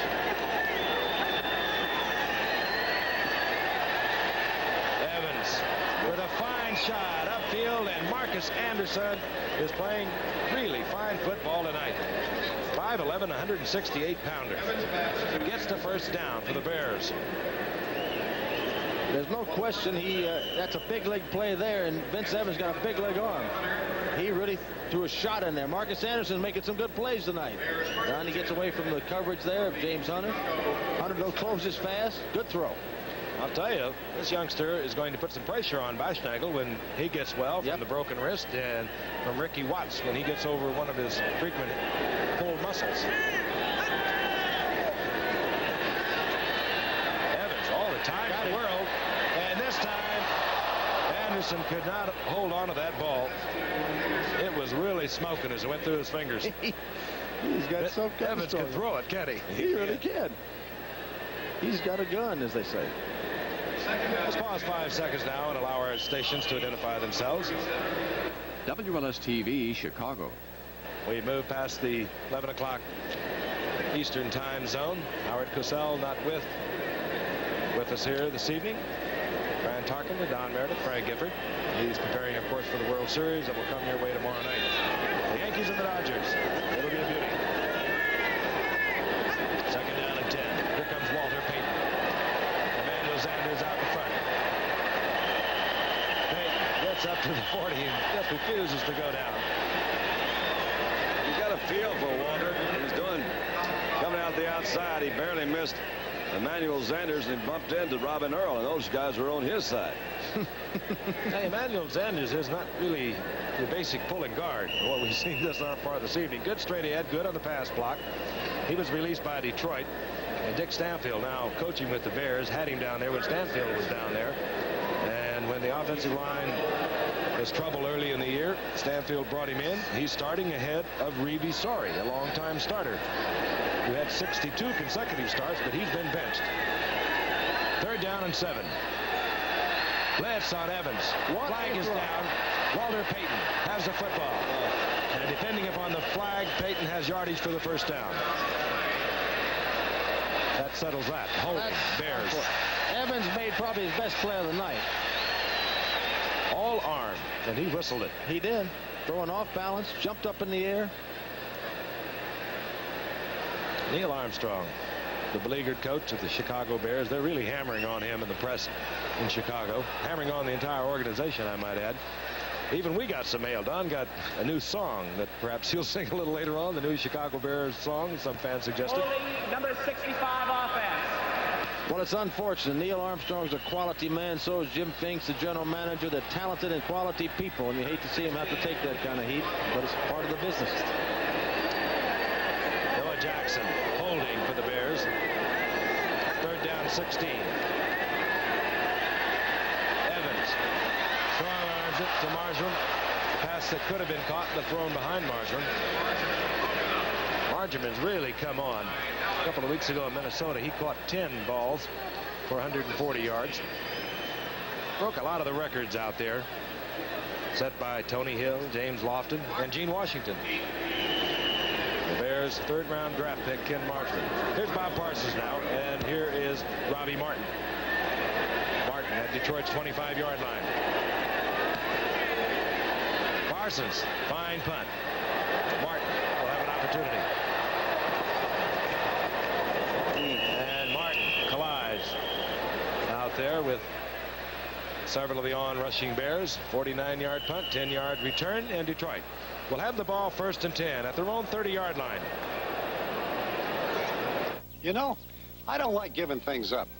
That's why I kept working this farm when my neighbors were selling theirs for condominiums. When they were buying little foreign cars, I got another Buick LeSabre. It has space for a big guy like me who likes his comfort. But it also has a V6 engine and mileage that might just surprise those neighbors, which kind of says to me, you don't have to give up your old values to get a new one. You really rather have a Buick. Where are my memos? Where's Our boss, Mr. Wolf. Where are We used to call him the werewolf. Where's my budget report? Where are those letters? Where's the flowcharts? Then we got Lanier's new typemaster to master the work of up to 3 ordinary typewriters. Must be a monster. Where am I going to put it? Typemaster gives you no problem typing in the space of a regular typewriter. Now Mr. Wolf's like a pussycat. Where you been all my life? Almost. The new typemaster from Lanier will make your good people even better. The Silver Rush. Which means what? I'm not sure. I know what that ABC means. Silverdome in Pontiac. Not sold out tonight. Very close. It seats 80,000 plus. Detroit with the lead. And a 1st and 10 from their own 30. Hipple. David Hill. And David Hill out close to midfield before Lee Coons collects him there. A very fine touch on the part of Eric Hipple. Really? Now 11 of 22 and 188 yards. Really was, Giff, and he's using all of his receivers. First time he's really gotten to David Hill tonight, I think, isn't it? Maybe one other time. Good target, but he's getting around to the back some, getting to the tight end, the outside guys. Very well conceived offense. Oh, sneaky Snelker's done all right. They mark it at the 48-yard line.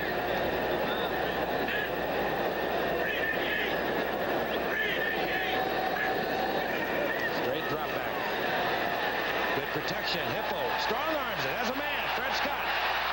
Good defensive play, and the flag goes down. Wow. That plank was there, as well as Reuben Henderson, the rookie from San Diego State. Well, I'd like to have another look at that. I thought he hit the ball when he went up there, but what do we know? We're a long way away from it. Good throw, wasn't it? That ball was way down there. Yep. The call against Reuben Henderson. Rookie 6th-round draft pick. Well, let's watch this one more time. There he goes. You see Reuben Henderson down to the left there, coming up, number 20. That's face guard, you could call it, too. He was playing the man, not the ball. Good call. 1st down, inside the 11-yard line. Here's reverse thing. See, a little better here. Yeah, he interfered with him. That referee knew all the time. Sure he did. That was a 41-yard penalty. Hipple back up on top. That's touchdown. There he is, Dave Hill. And again, a fine touch by this young quarterback. Can you imagine how exciting it is for this youngster making his first start? Played at Utah State. Did not draw a lot of national attention. Detroit got him on the 4th round a year ago. All he did was hold the ball for the place kicker, Eddie Murray. Even though he had impressive stats, over 6,000 yards, 34 touchdowns at Utah State, he wasn't well thought of, but he is making the most of an opportunity tonight. Well, just a down now by the tight end.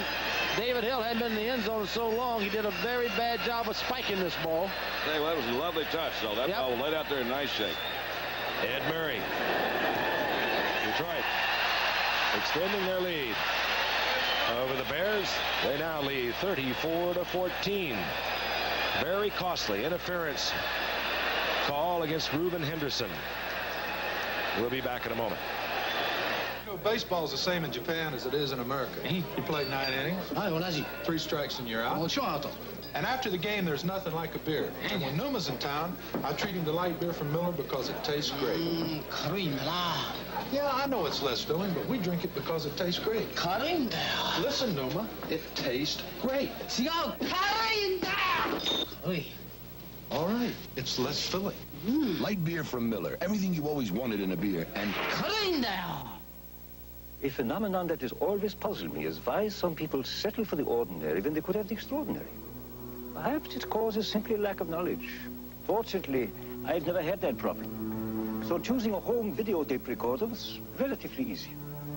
I chose the Sony Betamax, for when I observed how it performed so many complex technological functions with such ease and simplicity, I no longer saw a machine.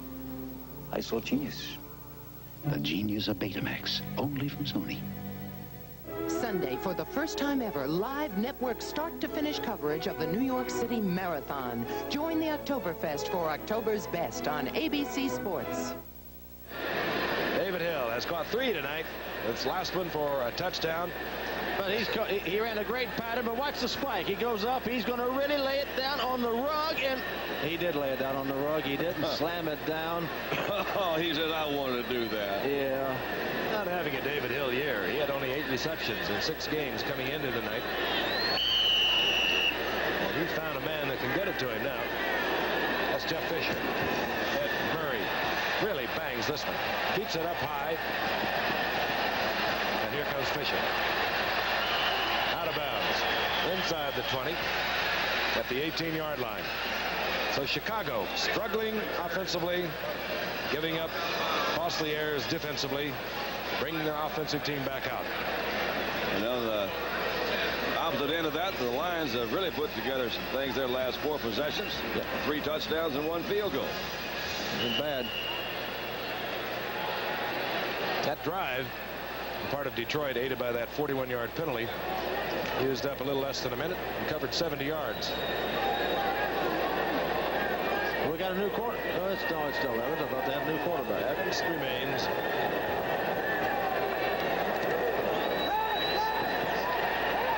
Evans. That pass will be ruled complete by Anderson, who makes another great catch, even though he did not come down inbounds. He was hit by the Detroit defender. That had to hurt. And he is staying on the turf. Boy, he has been spectacular tonight. What a flip, and it came right back down on his head. Whoa. Evans does have a strong arm. We've been saying that over and over. Maybe that ball just barely, it's hardly a ripple in there. It's something. Goes up, catches it, says get out from under. That's really too bad. Right back on his head. That's Wayne Smith, that came in under Anderson. Again, I'll point out, he only weighs about 168 pounds. You know, he does have a strong arm, Danny, but they're putting a lot of pressure on him. I don't care how strong your arm is. When you're throwing the ball down the field 20 and 30 yards most every play and not going for high percentage passes, you're not going to complete a high percentage of balls. You're not going to sustain an offense. And hey, what he's done tonight, he's caught 6 for 176 yards. And coming into tonight, he had only 3 receptions. What about that? Young rookie from Tulane.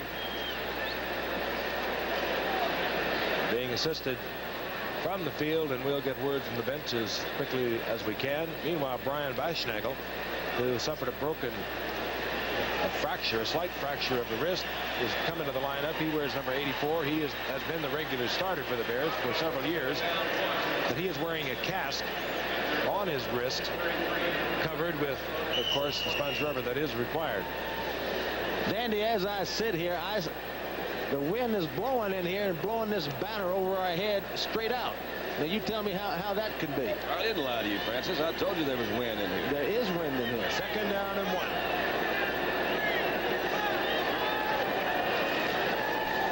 Matt Suey. Doug English.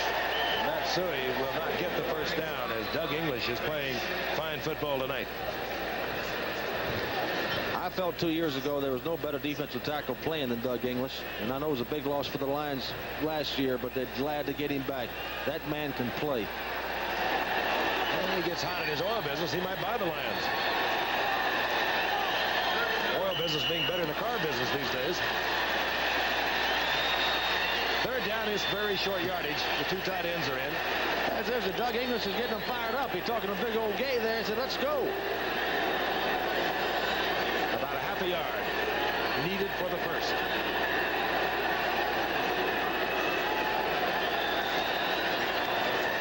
Suey finds that opening that you get so often on short yardage and gets much more than the necessary yardage for the first out to the 35-yard line. First down, Bears. We're almost midway through the third quarter. These two teams, not outstanding records, of course.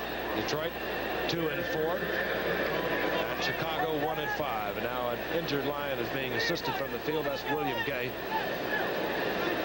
And they're bringing in a guy, Curtis Green, the number 2 draft choice this year, Giff, who they really have high hopes for. They think he can be an exceptional pass rusher. Yeah, they already lost Al Baker at that defensive line with a sore toe.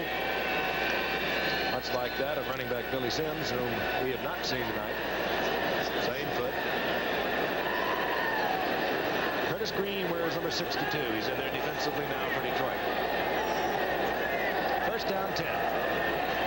Play action. Evans gets the ball out to Payton. He one-hands it. And a good tackle, good defensive move by Steve Furness, who played so many buried spots for the Pittsburgh Steelers over the years. You know, he was a good player for the Steelers. He got traded down to Tampa Bay during the summer, did not make their team, ended up here in Detroit. 10-year veteran. Man, he could play at Pittsburgh. Yeah, they've already lost Joe Ehrman. They had him in here. They got him from Baltimore. They lost him to the injured reserve. They brought Curly Cope in. They cut Curly Cope, and they picked up Steve Furness. He made a big play. Second down and 11. Curtis Green again in there for William Gay. Now, William Gay has come back out on the field now. Second and 11. Matt Suey. Good defensive play. Flag is down as Matt Suey goes down. Something happened in the secondary, Giff, around Robin Earl. I don't know what it was. Stan White read that all the way. He and Wayne Smith had some problems, I think, against Detroit. Yep.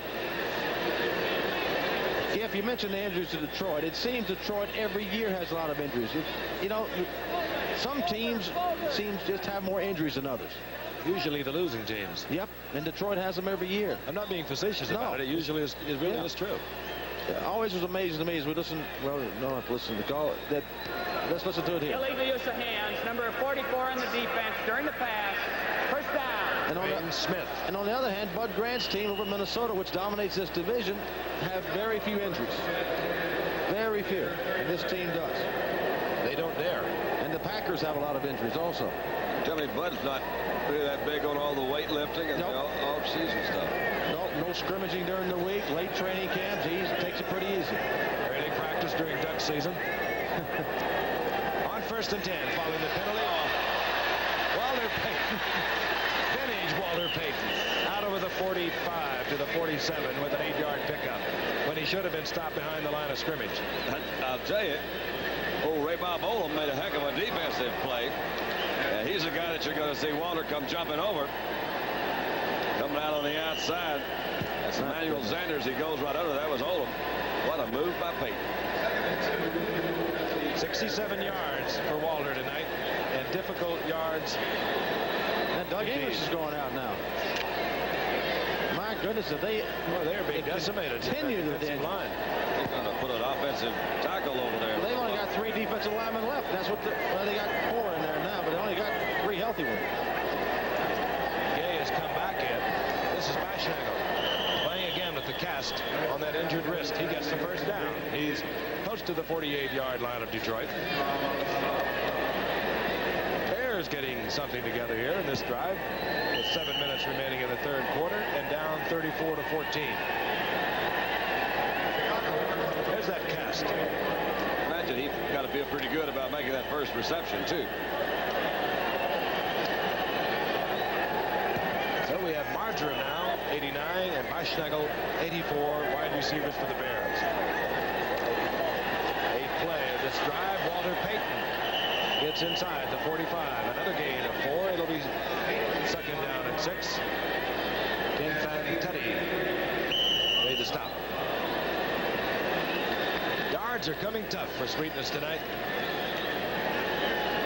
But he's sure getting them, and he's rolling up some yards tonight. I don't believe I can recall that he is not behind the line of scrimmage without somebody putting a hand on him. I think you're right. And in many cases, several hands.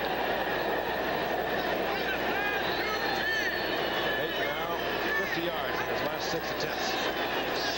Matsui, he's running well, and he gets another Bear first down to the 33-yard line. This is a good-looking drive, Dandy. They're putting something together. Good running.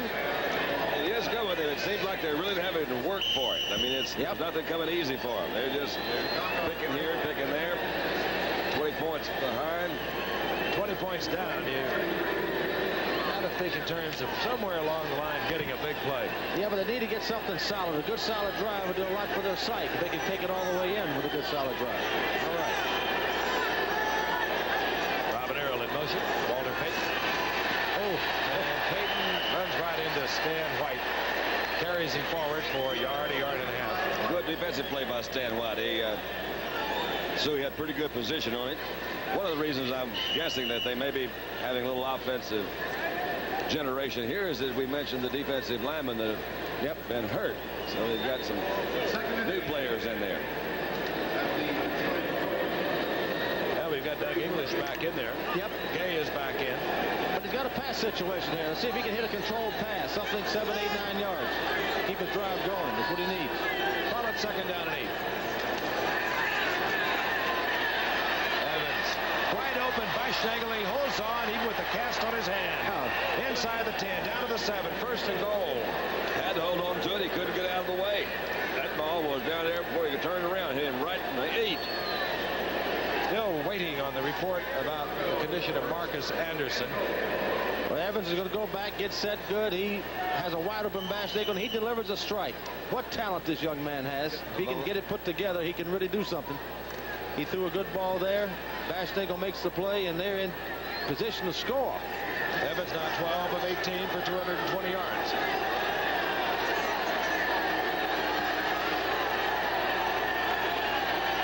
Suey to the 5-yard line. It'll be 2nd down and goal. Tough position. You got that 1st down, 6 or 7 yards to go. If you throw, you still got 2nd down. All right, here you are, 2nd and 5. What would you do? You throw a run in this situation. Well, yeah. You got Walter back there. It ain't bad. You do. I would imagine that they can probably figure that out better than I can. I'm going to just watch and see what they do. 13th play of this drive coming up. Chicago's longest possession. They worked on the clock. 3:54 remaining in the 3rd quarter, but they still trail by 20 points. Suey, big opening, and he is hit and hammered. Gets down to about the 3-yard line, just on brute strength. Chicago has been dominating this series. I mentioned earlier they won both games of last season. Well, you got Vince Evans, who has got great quickness and speed. Down the 3.5-yard line. I would think rollout gift of some type. He's got to throw the ball, you would certainly think here. Rollout would be a good play. 3rd down, goal to go. Ball inside the 3-yard line.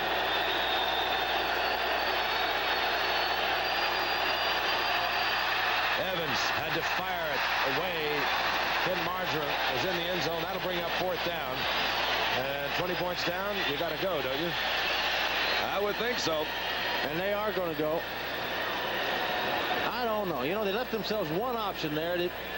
Put Evans in a pretty tough situation. He had his end got jammed up, and he didn't have anywhere to go with the football. I like your rollout call. I think that was a good. They ran a spread formation, that split backfield, and the rollouts primarily usually come in that close backfield. Gets more people out that pattern. He puts a lot of pressure on the defense with his speed if he can get him outside. Beischagel left. Marjoram right. Cobb, 87, the tight end. Evans in trouble. Oh, no. Thought he could run it in. Detroit closed it off. And Detroit turns the Bears back on their best drive of the night with no points. Yep, it's a long night for this young man, who one would suspect he is really in still a learning process, has a future ahead of him. 2:55 now remaining in the 3rd quarter. We'll be coming right back. Why have over 1 million people replace their brakes at Midas? Was it because they know Midas has brake mechanics that are specially trained? Was it because they know Midas has the right brake parts in stock? Was it because they know Midas has over 20 years experience under the car? Well, whatever the reason, it certainly was no accident. Get the Midas touch. Nobody else has it. You know, for my money, every pair of slacks ought to be this comfortable. These are Levi's Action slacks. I own 4 pair now, and I'm convinced they may be the most comfortable slacks a man can wear. First, they have a hidden stretch waistband. It's a great invention. Second, the fabric gives for even more comfort. And now Levi's Action slacks are stay pressed. A washable permanent press that really stays pressed. You try them. Levi's Action Slacks, the easy care, easy to wear slacks from Levi's Menswear. Owning a home, has it become the impossible American dream? Watch Nightline tonight. To feel for this young man, he has been the target of so much of the abuse poured on the Bears in Chicago and by Chicago Bear fans around the country. He just engineered a 15-play drive that brought the Bears to a first and goal inside the 5-yard line. They used 7 minutes and 41 seconds, and they came away with no points. And that is discouraging. I know it's tough to handle. And meanwhile, this man, well, it's been a fairy tale for him tonight. Young Eric Hipple. Rick Kane, left side. There's Reuben Henderson was up there first. Otis Wilson, number 55, helping out. A lot of frustration for the fans of both of these teams. The Detroit Lions, well, they haven't been in the playoffs since 1970. And only once, as a matter of fact. So you go back all the way to 1957. At one time in the playoffs, 1970. Bears, well, they're in the playoffs in 79. They lost to the Eagles. They were there again in 77. Lost to Dallas in that one. Prior to that, they hadn't been in any kind of championship game since 63.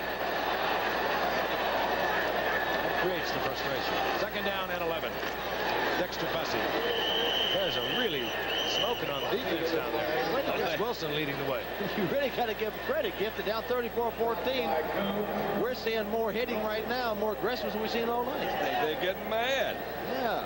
They also have had a lot of injuries on defense. Mike Hartenstein, long time and a perennial starter at the right side. He suffered a broken thumb. He probably won't be able to come back. They had to put a pin in that broken thumb. They use him on goal line, but they can't really use him out of the wide open.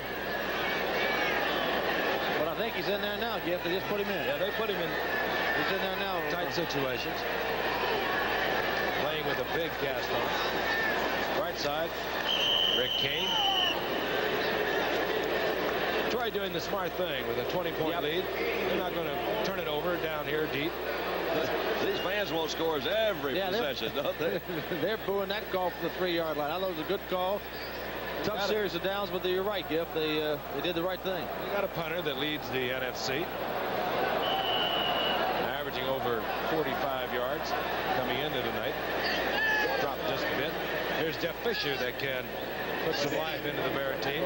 Fine return man. Gift fans sometimes don't understand that the other team gets paid too. Spadini, Fisher at the 45-yard line of Detroit. And upended down close to the 35-yard line on a 41-yard punt. A little below the customary effort of Tom Spadini. So the Bears, who came away with no points in the last drive, have great field position once again. Sorry. Armstrong in the right. This is his 4th season. That's Ted Marchibroda. Now walking away from Armstrong. He's the offensive coordinator. Did a fine job with the Baltimore Colts over the years. And before that, the Washington Redskins did a good job with their offense. He's a good football coach. First time the Bears have taken possession of the football in Detroit territory. And Evans has to hurry again. He throws a good shot to Marjoram. The rookie receiver from Stanford, and a flag is down. And that's going to be the second one against Finetti tonight on a personal foul. He fouled the action against the quarterback, Evans. Can't throw a ball better than that. Nope. It's just he's got some kind of gun there. And Teddy was right in his face. I really can understand their frustrations because he does have a good arm. He's a good athlete, and they just seem to be a little bit out of sync. They can't keep anything going. But that ball was thrown before he made the turn. If it had been a foot one way or the other, been a very difficult catch. As it was right in the numbers. interception. It'll be 1st and 10 at the 11. Personnel foul, roughing the passer, number 57 on the defense. First down. It's a pair of them tonight for Fantetti. Took over the middle linebacking position as a rookie at 79. Very aggressive.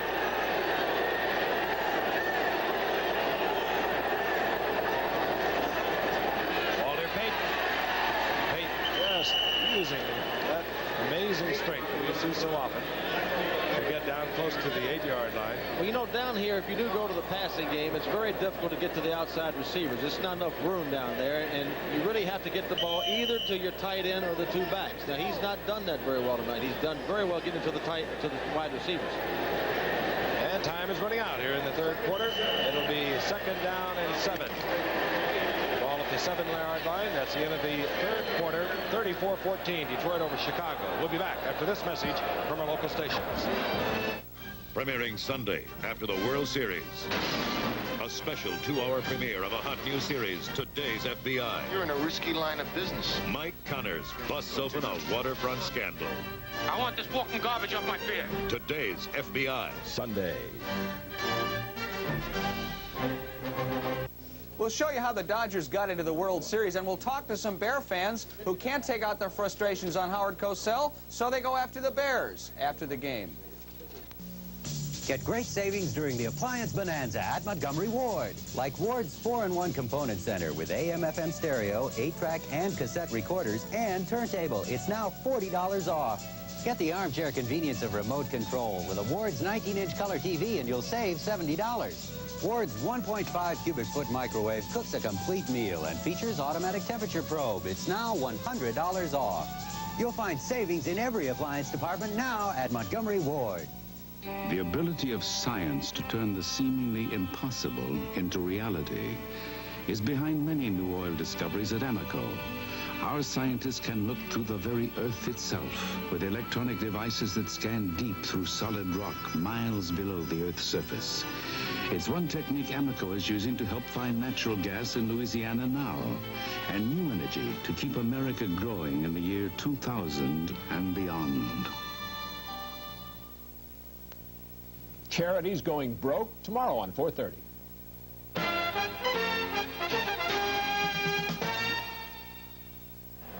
Think I don't have my hands full. We've got Dandy on the phone. Fran's looking for the Honey Bears. I got her sighted down there. Yeah. No, you don't. Yeah, 3rd from the left. No. And they are right there, a whole bunch of them. Howard again in Chicago, and I don't think he'd ever dream he'd get 3 jocks in the same booth at the same time. Howard, of course, getting ready for the World Series, coming your way tomorrow night. But I know Howard's going to tell it like it is and think of what a wonderful job we're doing. Our director, Chet Forty, throughout the entire series of Monday Night Football, also working on the series. Craig Jana providing the superb pictures tonight. Walter Payton. That little hole there. Right side on 2nd down and 7. Gets down close to the 5-yard line. Closed quickly, though, didn't it? Yep. Well, they can make a 1st down if they get to the 1, which is a little bit different from that situation they were in a while ago.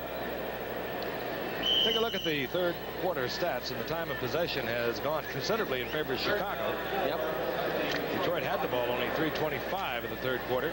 Yet they outscored Chicago 7-0. And of course, when Chicago gave up, could not get the points on that 1st and goal they had inside the 5. 3rd down 4. They can get a 1st down at the 1. Evans. That's the flag. The flag. It was intended for Walter Payton, and crawling all over Walter Payton was Gary Cobb. That'll be a 1st down and goal to go. It's a good thing as an interference call. No way Walter Payton's going to catch that. Old Vince, when he throws those backs, needs to take a little bit off that ball. It's a little too hard when you're throwing the ball 7 or 8 yards to a back.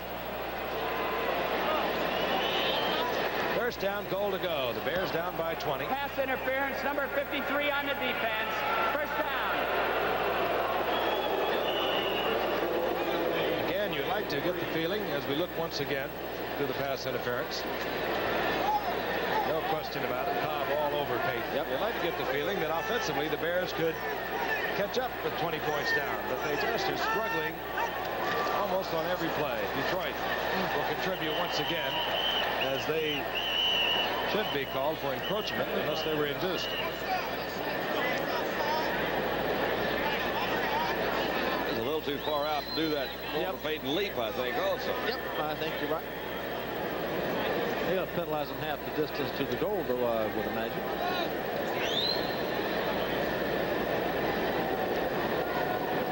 Yes, they will. Thank you, Jerry. Pretty tough down there, aren't they? Yeah. 3 touchdowns rushing. Offside, number 75 defense. Purified. Not only that, Detroit had the #1 defense in the entire NFL a year ago against the rush. Their problems really are in the secondary.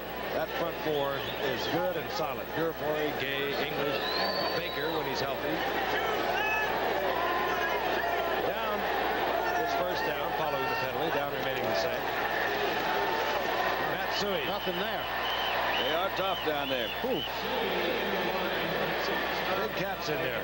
You know, a defense gets a lot of pride in itself when it has that kind of record of only allowing 3 touchdowns rushing about half a year, and they really get enthused down there, and they're trying to keep them out of there, although they've got a big lead. Can be a misleading stat too, because if everybody's scoring so easily in the with the pass, they say, well, why am I going to? We don't get down there close. We score from way out. Sometimes those stats are misleading. They really are. A lot of times they are. But what I'm saying tonight, this one may not be, because they are tough down there. Yeah, you're right. They have been solid for years against the run. And no, so he will not get in.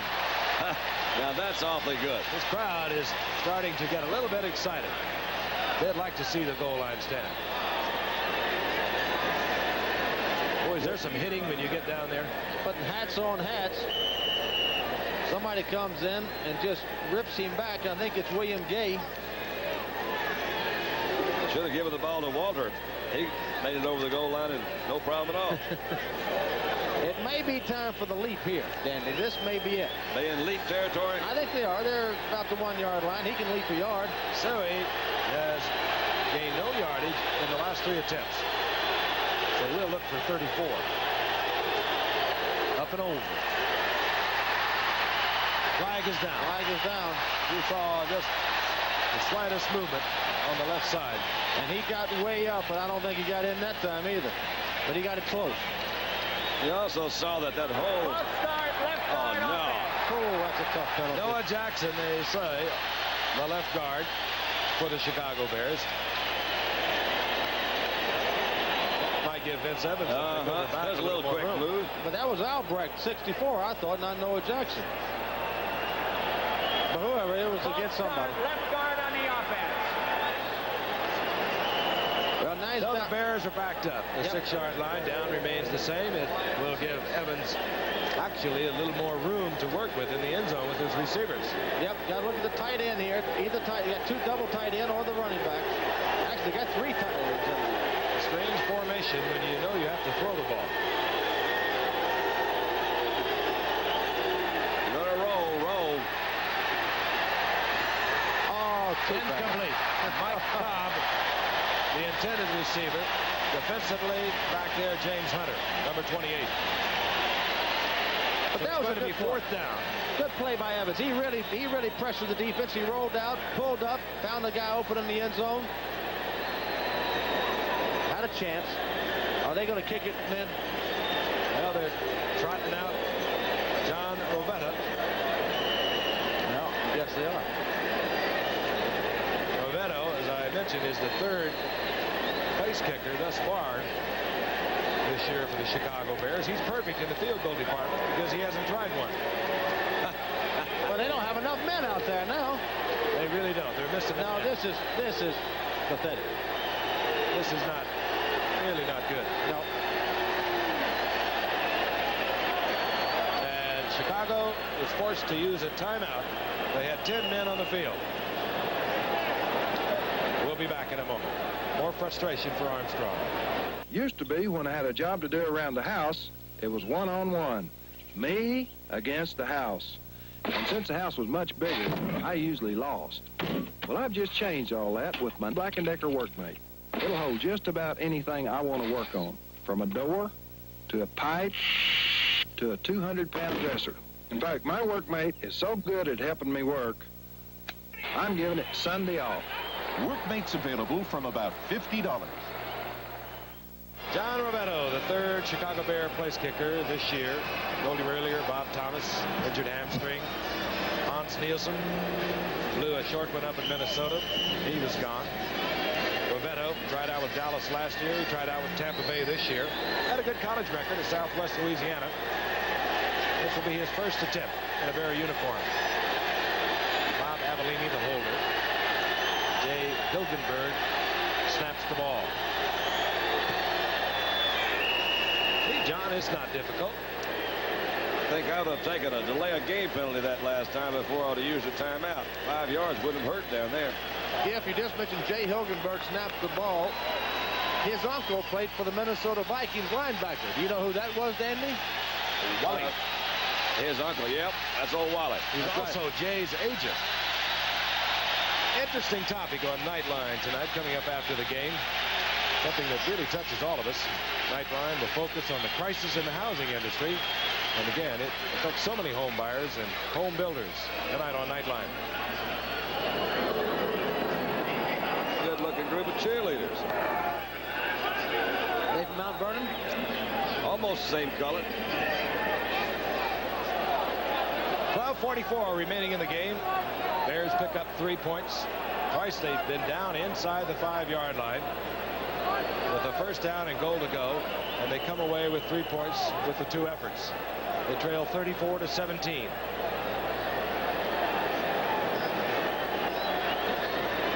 Good watch for an onside kick because the Bears kickoff team huddled together on the sideline, rather an unusual measure. And again, they're not fooling anyone by it because Detroit has all their folks up there, and they use the sure-handed people on the outside. Hill is split to the right, the tight end. The cornerbacks that are used to handling the football. I think it's a little early for an onside kick. I do too. And they've only got one receiver back, which is. I think let it go. Kick it over to I one also side. think it's a little early. I was just pointing out that Detroit thinks they will. Yep. Just a journalist is what you are. You're reporting what you see. Trying to. Yes.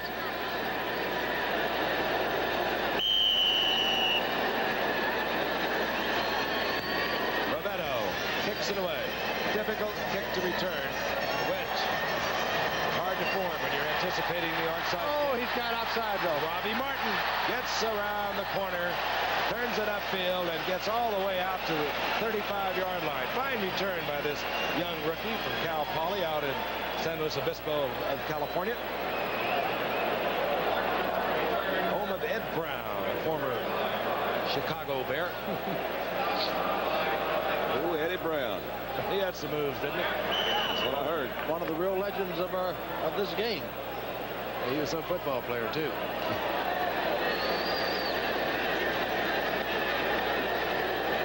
First down 10. Detroit moving the ball smartly tonight. Under the direction of the young quarterback Eric Hipple. In reverse, Leonard Thompson. Another quarterback block. And you're right, Hipple was out in front again as Leonard Thompson turns on that speed. And Hipple didn't get his man down, but he got him out of the way long enough for the reverse to work. Well, he didn't hold it either. Nope. They're saying that Thompson stepped out of bounds close to the 45-yard line. Take this, Dandy. All right. I like a little razzle and dazzle. Let's just get him back on the other side. Let him go. There's Hipple. Yep. That's good. That's good. That's not a bad block. No. Thompson got the good speed. Frank, there you just see he did step out. Got so excited he forgot where the sideline was. Leonard Thompson. They lost none of that speed over the years. A couple of banged up knees. Gives Detroit a first down inside the 45 of Chicago. That was a little audible, I think. Play action again. Man wide open, and it's Freddie Scott once again. Look out. The sprint to the end zone, and Scott will win it. Good shot. Perfect pass. Scott ran a great pattern. And Detroit, you have to wonder, looking at them tonight, about their 2-4 record. Well, I'll tell you, they have found themselves a quarterback tonight in Eric Hipple. He's got a good touch, good feel for the game. He's confident, and Bob Smelker's offense is well conceived. They can be heard from the rest of the year. I really think that was an audible. I saw him take a little extra time up there. Who do you think that looks like? Give him a gray beard. Let his hair get Kenny long. Stabler. You bet he sure does. He's a right-handed Kenny Stabler. That was a good throw, too. Watch the speed he put turns on here. I didn't know he had that kind of speed, but he just outruns everybody. 13 of 24, 242 yards last week under the direction of Jeff Comlow against Denver. He was 7 of 16 for 72 yards. Gary Danielson again will not be available with his dislocated wrist until November the 8th. So Detroit has found themselves a new hero in young Eric Hipple. Ed Murray converts. And the Lions have cracked the 40-point barrier. Good pattern, Freddie. We'll be back in the Silverdome in a moment. Blow away everything you ever heard about pickups and meet the revolutionary new size Chevy S10. There's never been a truck like it before. Chevy S10. Longer than the imports, But smaller than full-size pickups. there's never been a truck like it before. Never. Big, roomy cab. And heavier payload than many standard full-size pickups. Chevy S10. The new size Chevy S10. Order yours today. There's never been a truck like it before. Never. Chevy is the power in trucks. Deadline, Saturday, October 31st at Sears. Weatherwise radial tires are on sale. Sears Best all-season steel-belted radial. Now save 25%. Deadline, Saturday, October 31st at Sears. The Sears Die Hard battery is on sale, now with even more power than ever before. Only $54.99 with trade-in. Save $15. For great automotive values, you can count on Sears. Saturday, high-flying college football action as Nebraska attacks Missouri. Minnesota battles Iowa, plus other ace regional contests. Drop in Saturday on ABC. One of the great marching bands in this country, the Michigan Marching Band. Roar. Boy, they are something, too. We watched them before the game. They're a great bunch of kids. They're having a super time. Eddie Murray hammers it for Detroit. Jeff Fisher driven well into the end zone. Brian Bashnagel tells Jeff Fisher, stay there. So the Bears, trailing 41-17, will have possession of their own 20-yard line. Once again, both teams rivals over the years in the NFC Central Division.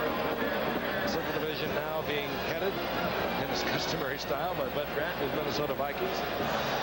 They have a 5-2 record. Tampa Bay 4-3. Detroit will be 3-4 after tonight. Green Bay is 2-5, and Chicago will drop to 1-6 unless all kinds of miracles start taking place over the remaining 12 minutes.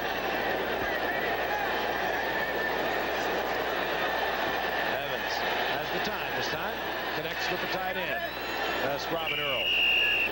Former running back out of Washington a few years ago. Led the Pac-10 in rushing.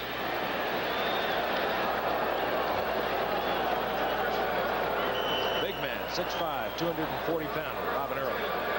Bob Fisher, a backup tight end, one of those many injured Bears on the injured reserve with a knee problem. Vince Evans is now 14 of 23 for 245 yards. But having a difficult time getting it into the end zone. It's down at 10. There was movement, but no flag.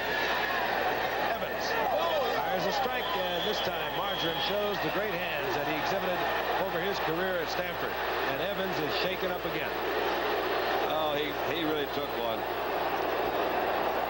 I tell you, you can never question the guts and courage of this man, because he will stand there for the last possible second before the release. Well, he's having to. Here's Marshall coming down the out ball. It's about a 40-yard throw from where Vince is, but he guns it on down a little bit low, but good catch. Do you think that might have hit the turf first? I don't know. Well, if he didn't, it was a good play acting. Yep.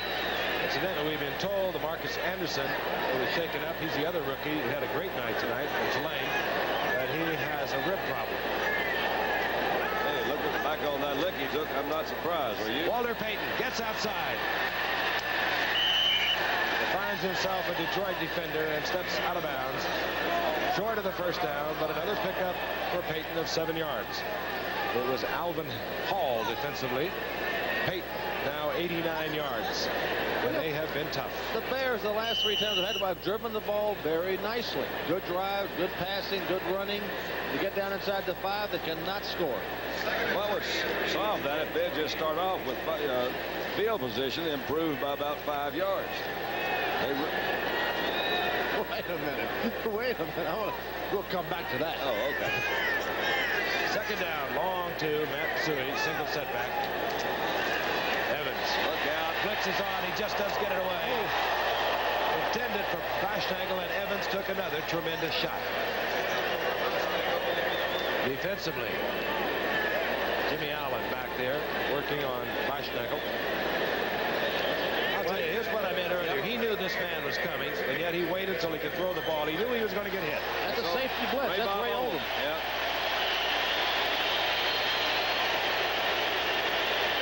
That one wasn't nearly as hard as some of the others he's taken tonight. And we are watching Mike Phipps warming up on the sidelines. It could be that Neil Armstrong, seeing this thing rapidly getting out of reach, decide to give Vince Evans a little relief. 3rd down and 3. Here comes everybody. Full blitz. Oh, my goodness. Walter Payton has open field. And a good tackle. A tremendous tackle down there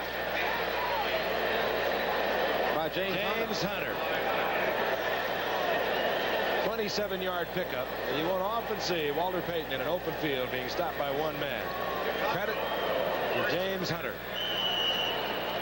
First down, Chicago. 21-yard line of Detroit.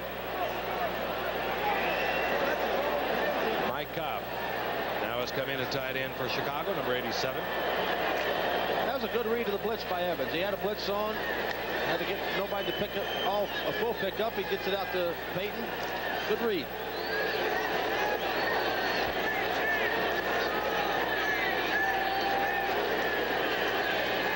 Evans. Quick. There you go. Suey. Down goes Suey inside the 20-yard line, close to the 18. He's in the arms of Gary Cobb. Gain of 2, perhaps 3. Well, on this drive, he's using a little play pass action, hit the backs twice, hit the tight end once, hit the wide receiver. He's moving it around. He's picking them apart a little bit. You like to see that from your quarterback. Lions may be giving them a little bit more room now than they were about a quarter ago. I would think so. 2nd down and 7.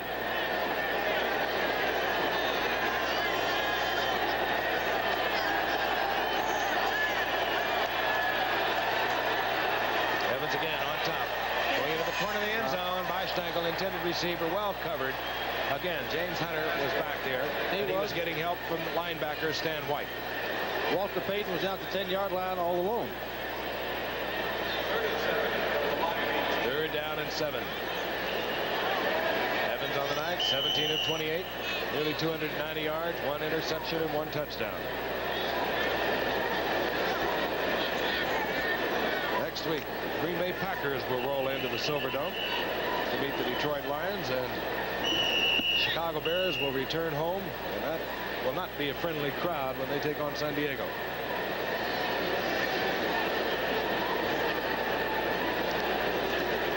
James Hunter went back into the defensive huddle, and now he's moved over to talk to the trainer. I think that's from that hit that he hit. I think it is. Walter, because he got up very slowly, and holding that left side, probably the shoulder that he hit Payton with. Pretty tough booger to stay there one more down, don't you think? Well, you know, Detroit came in with a lot of injuries. They're leaving with a lot more. They're playing this entire game really without Al Baker, an all-pro defensive lineman, without Billy Sims, who's all-world. Playing pretty good, but they're losing some players. And Billy Sims, we were told, could possibly have played tonight. Damaged big toe on his left foot. Heard of the Denver game last week. But obviously it has not been necessary to put him in the game. It's really a big plus for the Lions, because if they didn't have to use him, that just gives those kind of injuries a little bit longer to heal. back to Gray. Number 26 replaces James Hunter. Figured that out. 3rd down, 7. 18-yard line of Detroit. Lions show blitz and then step out of it. And here's Matt Suey. Incomplete, and we'll have a 4th down. They just need to start a little bit closer to the goal. They do well until they get down there. They just need to get better field position. That's what I'm saying. Do you think they're close enough for Walter's jump over? Nope, they're not close enough for that. You don't think so? No, I don't think so. Just to the 18-yard line. Well, they have moved right up and down the field when they get down inside the 20 and everything stalls. Saw a little bit of that in Dallas last night. We saw a lot of plays in between those 20s and 30s there in that last half. Chicago has outgained Detroit 370 yards to 404. Fine catch by Marjoram. Inside the 10. 1st down, Chicago. 1st down, goal to go, and a fine pass by Evans. Defensively, Wayne Smith was there for Detroit. All right, here comes Marjoram down the field. He's going to do a little turnout pattern, and he turns back in. Pretty good move. I'll tell you, that pretty was a cute. fine move. And Wayne Smith went all the way with it. Great career this youngster had out of Stanford. He's not large either. 5'11", 170-pounder.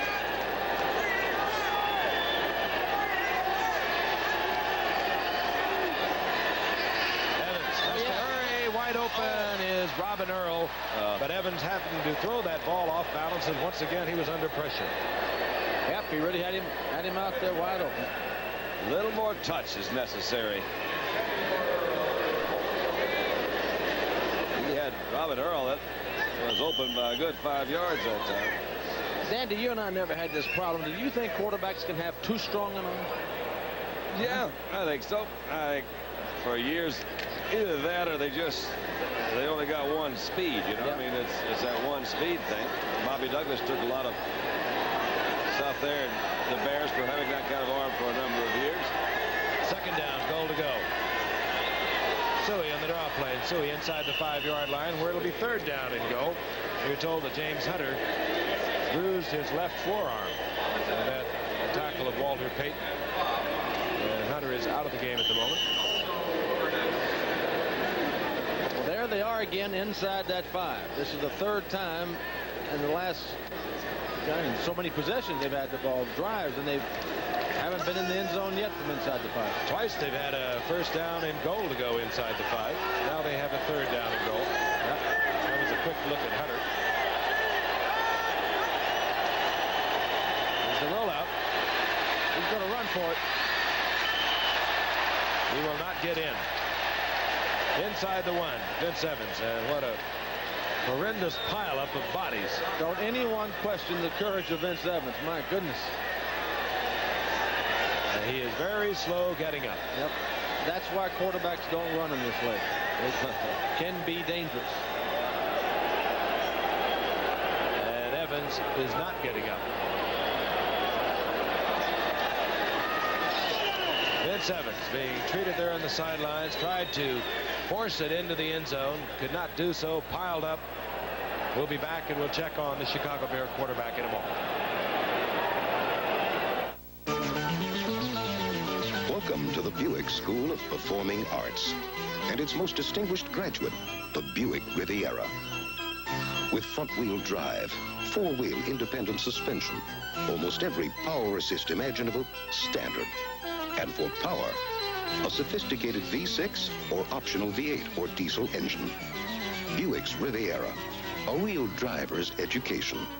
Classes start at your Buick dealer. Tried to force that into the end zone, stacked up. He is walking. It appears to be all right. He's going to get a breather, as we're going to see Mike Phipps, a 12-year veteran from Purdue and a former starter for several years with the Bears before the job was taken by Vince Evans. Former starter with the Cleveland Browns, as a matter of fact, before Brian Seif erased him. There they are on the 1-yard line. They've been there 3 or 4 times, too. They never run it in there. Walter one time hurdled over in the first half. Let's see what they do here. I have no clue. This is 4th down.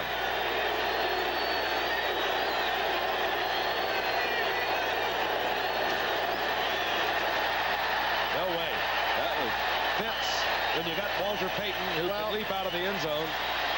Hard to figure that. Crowd loves it. My goodness. So the defensive unit, don't they have? They're having fun. Yeah, they are. Well, they've shut them out the second half, haven't they? Three times inside the 5. Twice they had a first down and goal to go. This time around, they had a third down at the 3-yard line. And from those 3 efforts, 3 points. Chicago once again, long drive. They held the ball 5 minutes and 16 seconds. Ran off 12 plays. Couldn't get it in the end zone. There's Evans being looked after on the sidelines. It's been a long night. It's been a long year. This game is so tough on sensitive people like Vince Evans. The emotional trauma that you take from fans, booing, their own self-doubts, it's all there. As Rick Kane tries it right through the middle. Watch Phipps again on that quarterback sneak. Well, some of you people might question why they'd call a quarterback sneak. I did. Did you, Dandy? Yeah, I did. Particularly, Phipps is just coming in. And I like, you know, they've had more success than anything, either letting Walter jump or rolling out. They're not doing much in the middle of that line. No. So get to the outside. Inside 7 minutes. And whistles sound on the field. Flag is now thrown.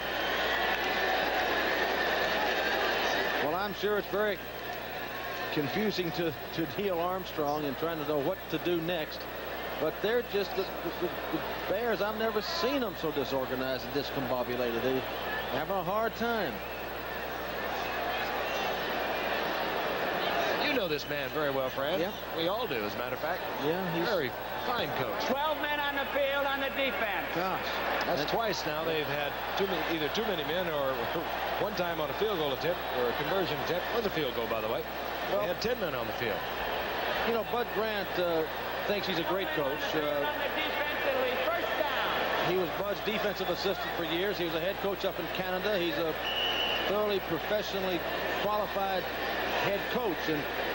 But it's this team is falling apart. It really has. And there's no other way to call it. That's telling it like it is, Dandy. Well, then why doesn't that real good coach do something about it? I don't know what he can do. Down remains the same. It's first down and 5. Play action. Oh, my goodness. Hipple wants to foul. He's got the speedster Thompson. That's it. You will not catch Thompson. Flag is down, by the way, in the end zone, and so is the quarterback, Hipple. 94-yard touchdown. He took a lick. He took a lick after he threw the ball. I don't know who hit him, but he took a bad lick. Leonard Thompson with that great speed that he has carried over the years. Number 90 on the defense. The touchdown is good. 15-yard penalty will be assessed on the succeeding kickoff. Al Harris flattened the quarterback, Eric Hipple, who held it till Leonard Thompson broke clear. And this young man has shown a lot of style tonight. Watch Leonard Thompson. He's in a tight end position. He just runs across the field. He's going to break clear of the defense. That's Plank getting turned around, but Plank is no match for Leonard Thompson's speed. Well, play action fakes after coming up. And the ball is delivered right on the money. Not a Detroit Lion record. That's held by, of all people, Carl Sweetan to Pat Studstill of 99 yards. Bobby Lane hit Cloyce Box back in 1953 for 97 yards. But this man has really put the numbers on the stat sheet. Well, we'll watch it here and see if we can see him get hit. He's going to make the good fake, get back and set, good protection there. Oh, he gets it hit right in the pit of the stomach. You know, I mentioned Cloyce Box. I was out punching cows with him a couple of days ago. You got your new cowboy hat too, didn't you? Oh, I got a beautiful cowboy hat. 14 of 25, 338 yards. Now for Hipple, Ed Murray for the conversion. If the Bears were embarrassed last week, Jim, what are they this week? Well, I wasn't really punching punching cows. I was holding on to that thing that up at the front of the sack. Whoa, Horsey. Another letter, Marge. Letter to Grant Hill. You are witnessing the new Linear Messenger at work. Its 4 microcassettes let you organize your thoughts and talk to your secretary even when she isn't there. You can dictate, record phone calls, set priorities, leave instructions, and get those important ideas off your mind and into action, so you have time for the tougher problems. The Messenger, new, revolutionary, and only from Linear. Delco Freedom 60 batter. It's not only truly maintenance-free, but even frozen in an inch of ice. Cranks up the storm. Hot, firing cold, cranking dirt, fighting road, handling money, saving, hard working. AC Delco. The one and only World Series starts tomorrow night on ABC. We're back. And a lot of fans, not a sellout crowd, close to it here at the 80,000 capacity Silverdome in Pontiac, but very enthusiastic as well they might be. Partisan crowd, of course. Well, they think they found him a new quarterback. I mean, they're having fun out here. 48 points on the board. Well, they can keep Detroit home. They're going to be all right. This will be the 3rd game they played here, and the 3rd one they're going to win. They didn't have to use that man. Heck, he's probably look at him. He's singing the party is over. Don't worry about his job. Did you see Billy? Was he? He was singing the party is over. Well, is it? Oh, it's been over for a long time. I just didn't have. It's been over for a while. It really is. A penalty assessed against number 90 Al Harris, and so the kickoff was from midfield, and a flag is down upfield.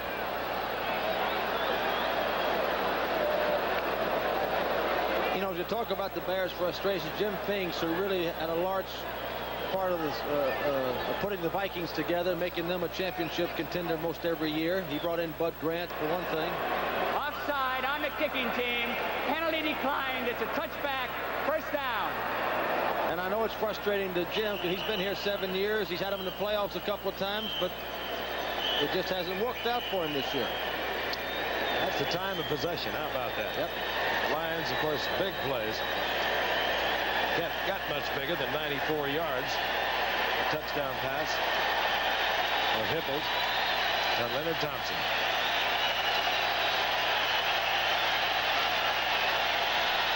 Chicago first and 10, their own 20-yard line, and the most points the Bears have scored, or rather Detroit has scored, going way back to 1954 when they rolled up a 48-7 win over San Francisco. Team, by the way, they beat earlier this year. They might be a factor in this Central Division race, even getting off to a slow start. Matt Suey has hustled and played his heart out tonight.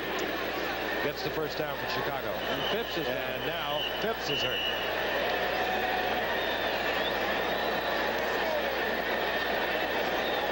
Well, in case they put a call in up here, Dandy, I'm not available. They got Avellini. Okay, that's good. Mike Phipps now being treated. Bob Avellini, 7-year veteran from Maryland, warming up on the sideline. Those are his career stats. We saw him against the Los Angeles Rams 3 weeks ago. And in all probability, we will see him now. Hi. No problem. And he is being treated now by the Bears medical staff as Bob Avellini warms up. And now Phipps is being helped to his feet. Well, that's a tough position. Avellini actually started the game we did against the Rams, and here's Hipple on the other side.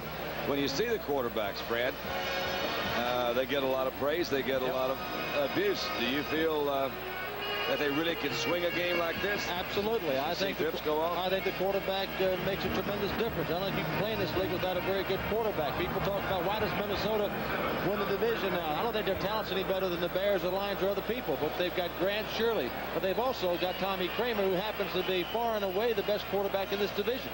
Well, we came in here tonight, and I never heard of this.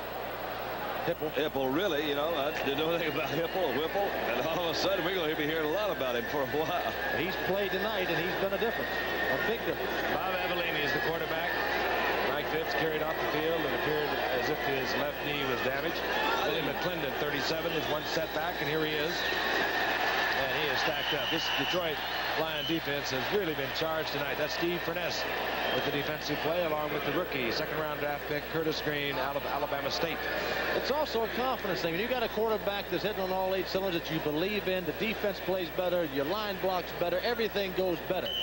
And right now, it doesn't seem that the Bears there's any confidence in any one of the 3 quarterbacks. They often say if you got 3, it means you don't have 1. Well, McClendon loses 3, a second down 13.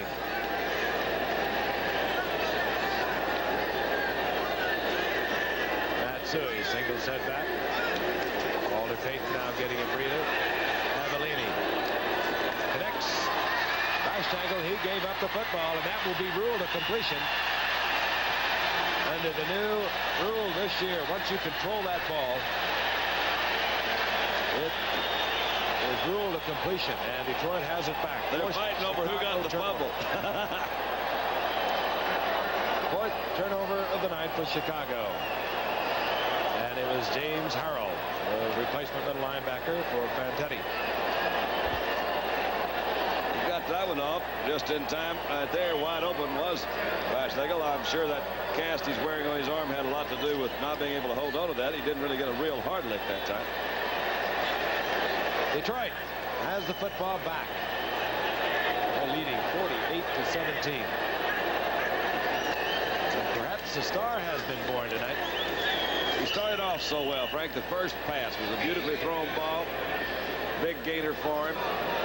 And he just, that's that real little shot in the arm. I've never seen him play before, or really as anybody else in the pros. He had a great college career.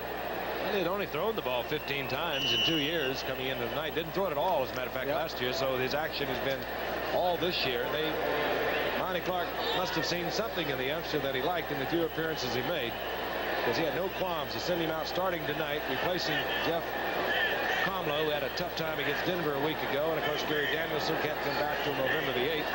And he sent him out. He put the ball in the air on the very first play. And here comes Rick Kane, who's having a fine night for Detroit, getting another first down close to the 40-yard line of Chicago.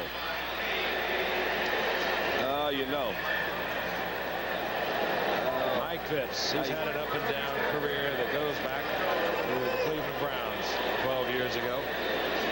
Yep, I'm sure he had such high hopes for his own career. Came out of Purdue, great player there, #1 draft choice for the Browns. Looked like for his early years he was going to be a great quarterback, and then things didn't work out for him. Traded Chicago, still didn't work out for him. Billy Sims out of the lineup. Rick Kane has played well tonight. He's approaching the best day of his career. He has 92 yards on the night. Kane again. Left side. This time stacked up at the line of scrimmage. If you have to give Monty Clark some credit too. Here he comes into a situation. He's #1 running back out. He's 2-4. Needs to win desperately. He takes a big gamble. He goes with a kid who really hadn't played any. And he's taking some heat too. They've got some of your fine journalists out here that had him fired. They had John Madden coming in. They had Maxie Baum coming in to take over his job. I don't think there's any concern about Monty Clark, at least in the front office here.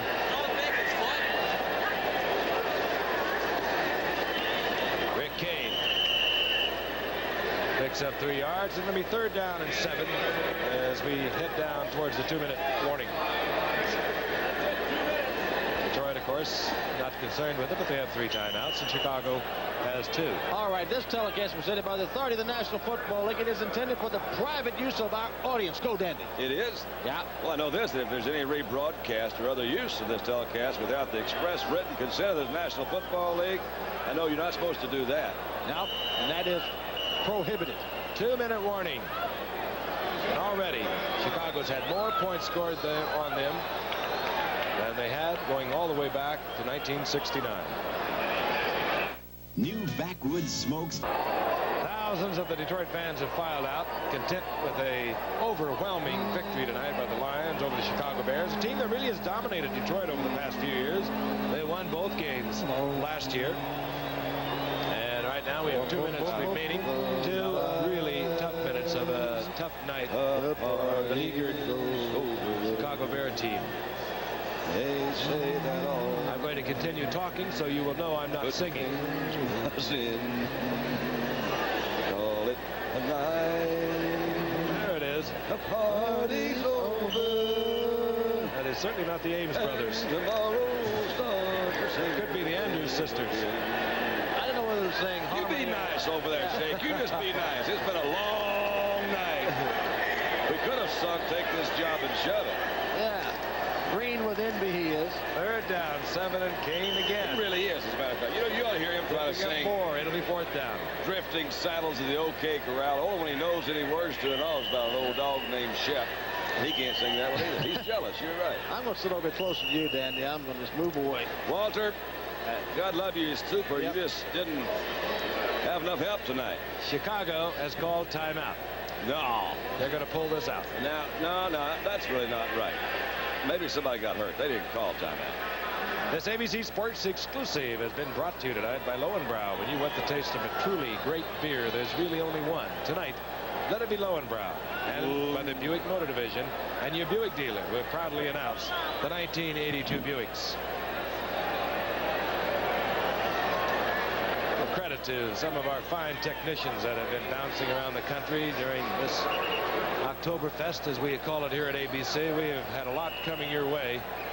And, of course, much more to come your way in the form of the World Series. Next Monday night, we'll be in Pittsburgh for Pittsburgh and the Houston Oilers. But we get all the visibility, and the other guys do all the work. Believe me, they do. We have much of our crew was in Dallas last night, up late, tearing down, getting an early plane into Detroit, out here, right, literally from the airport.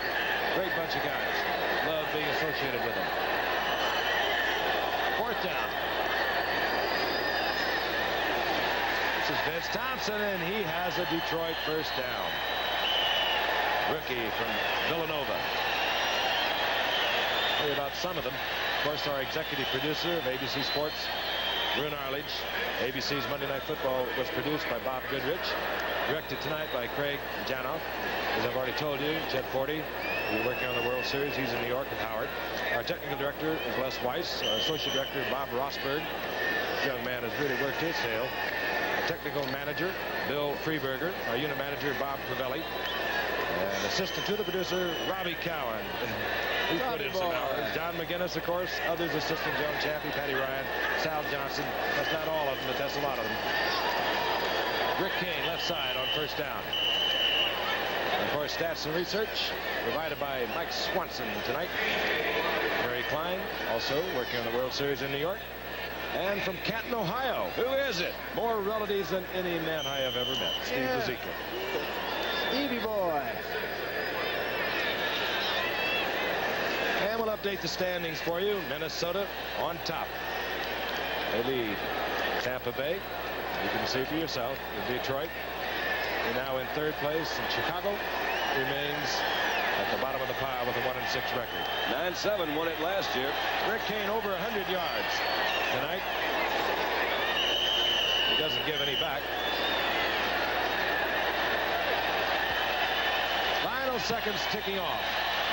Long, frustrating night for Chicago. A brilliant night for a youngster named Eric Hipple, who has proven that he can quarterback in the NFL. Once again, the final score, 48-17, Detroit over Chicago. Remember to stay tuned for ABC News Nightline 30 minutes after the game, 11:30 on the West Coast, over most of these ABC stations. Travel arrangements made through and a promotional fee paid by United Airlines. United flies more people to Hawaii than any other airline. That's what Friendly Skies are all about. This has been a presentation of ABC Sports, recognized around the world as a leader in sports television. We'll see you next Monday from Houston or Pittsburgh. Well, it could be anywhere at this point.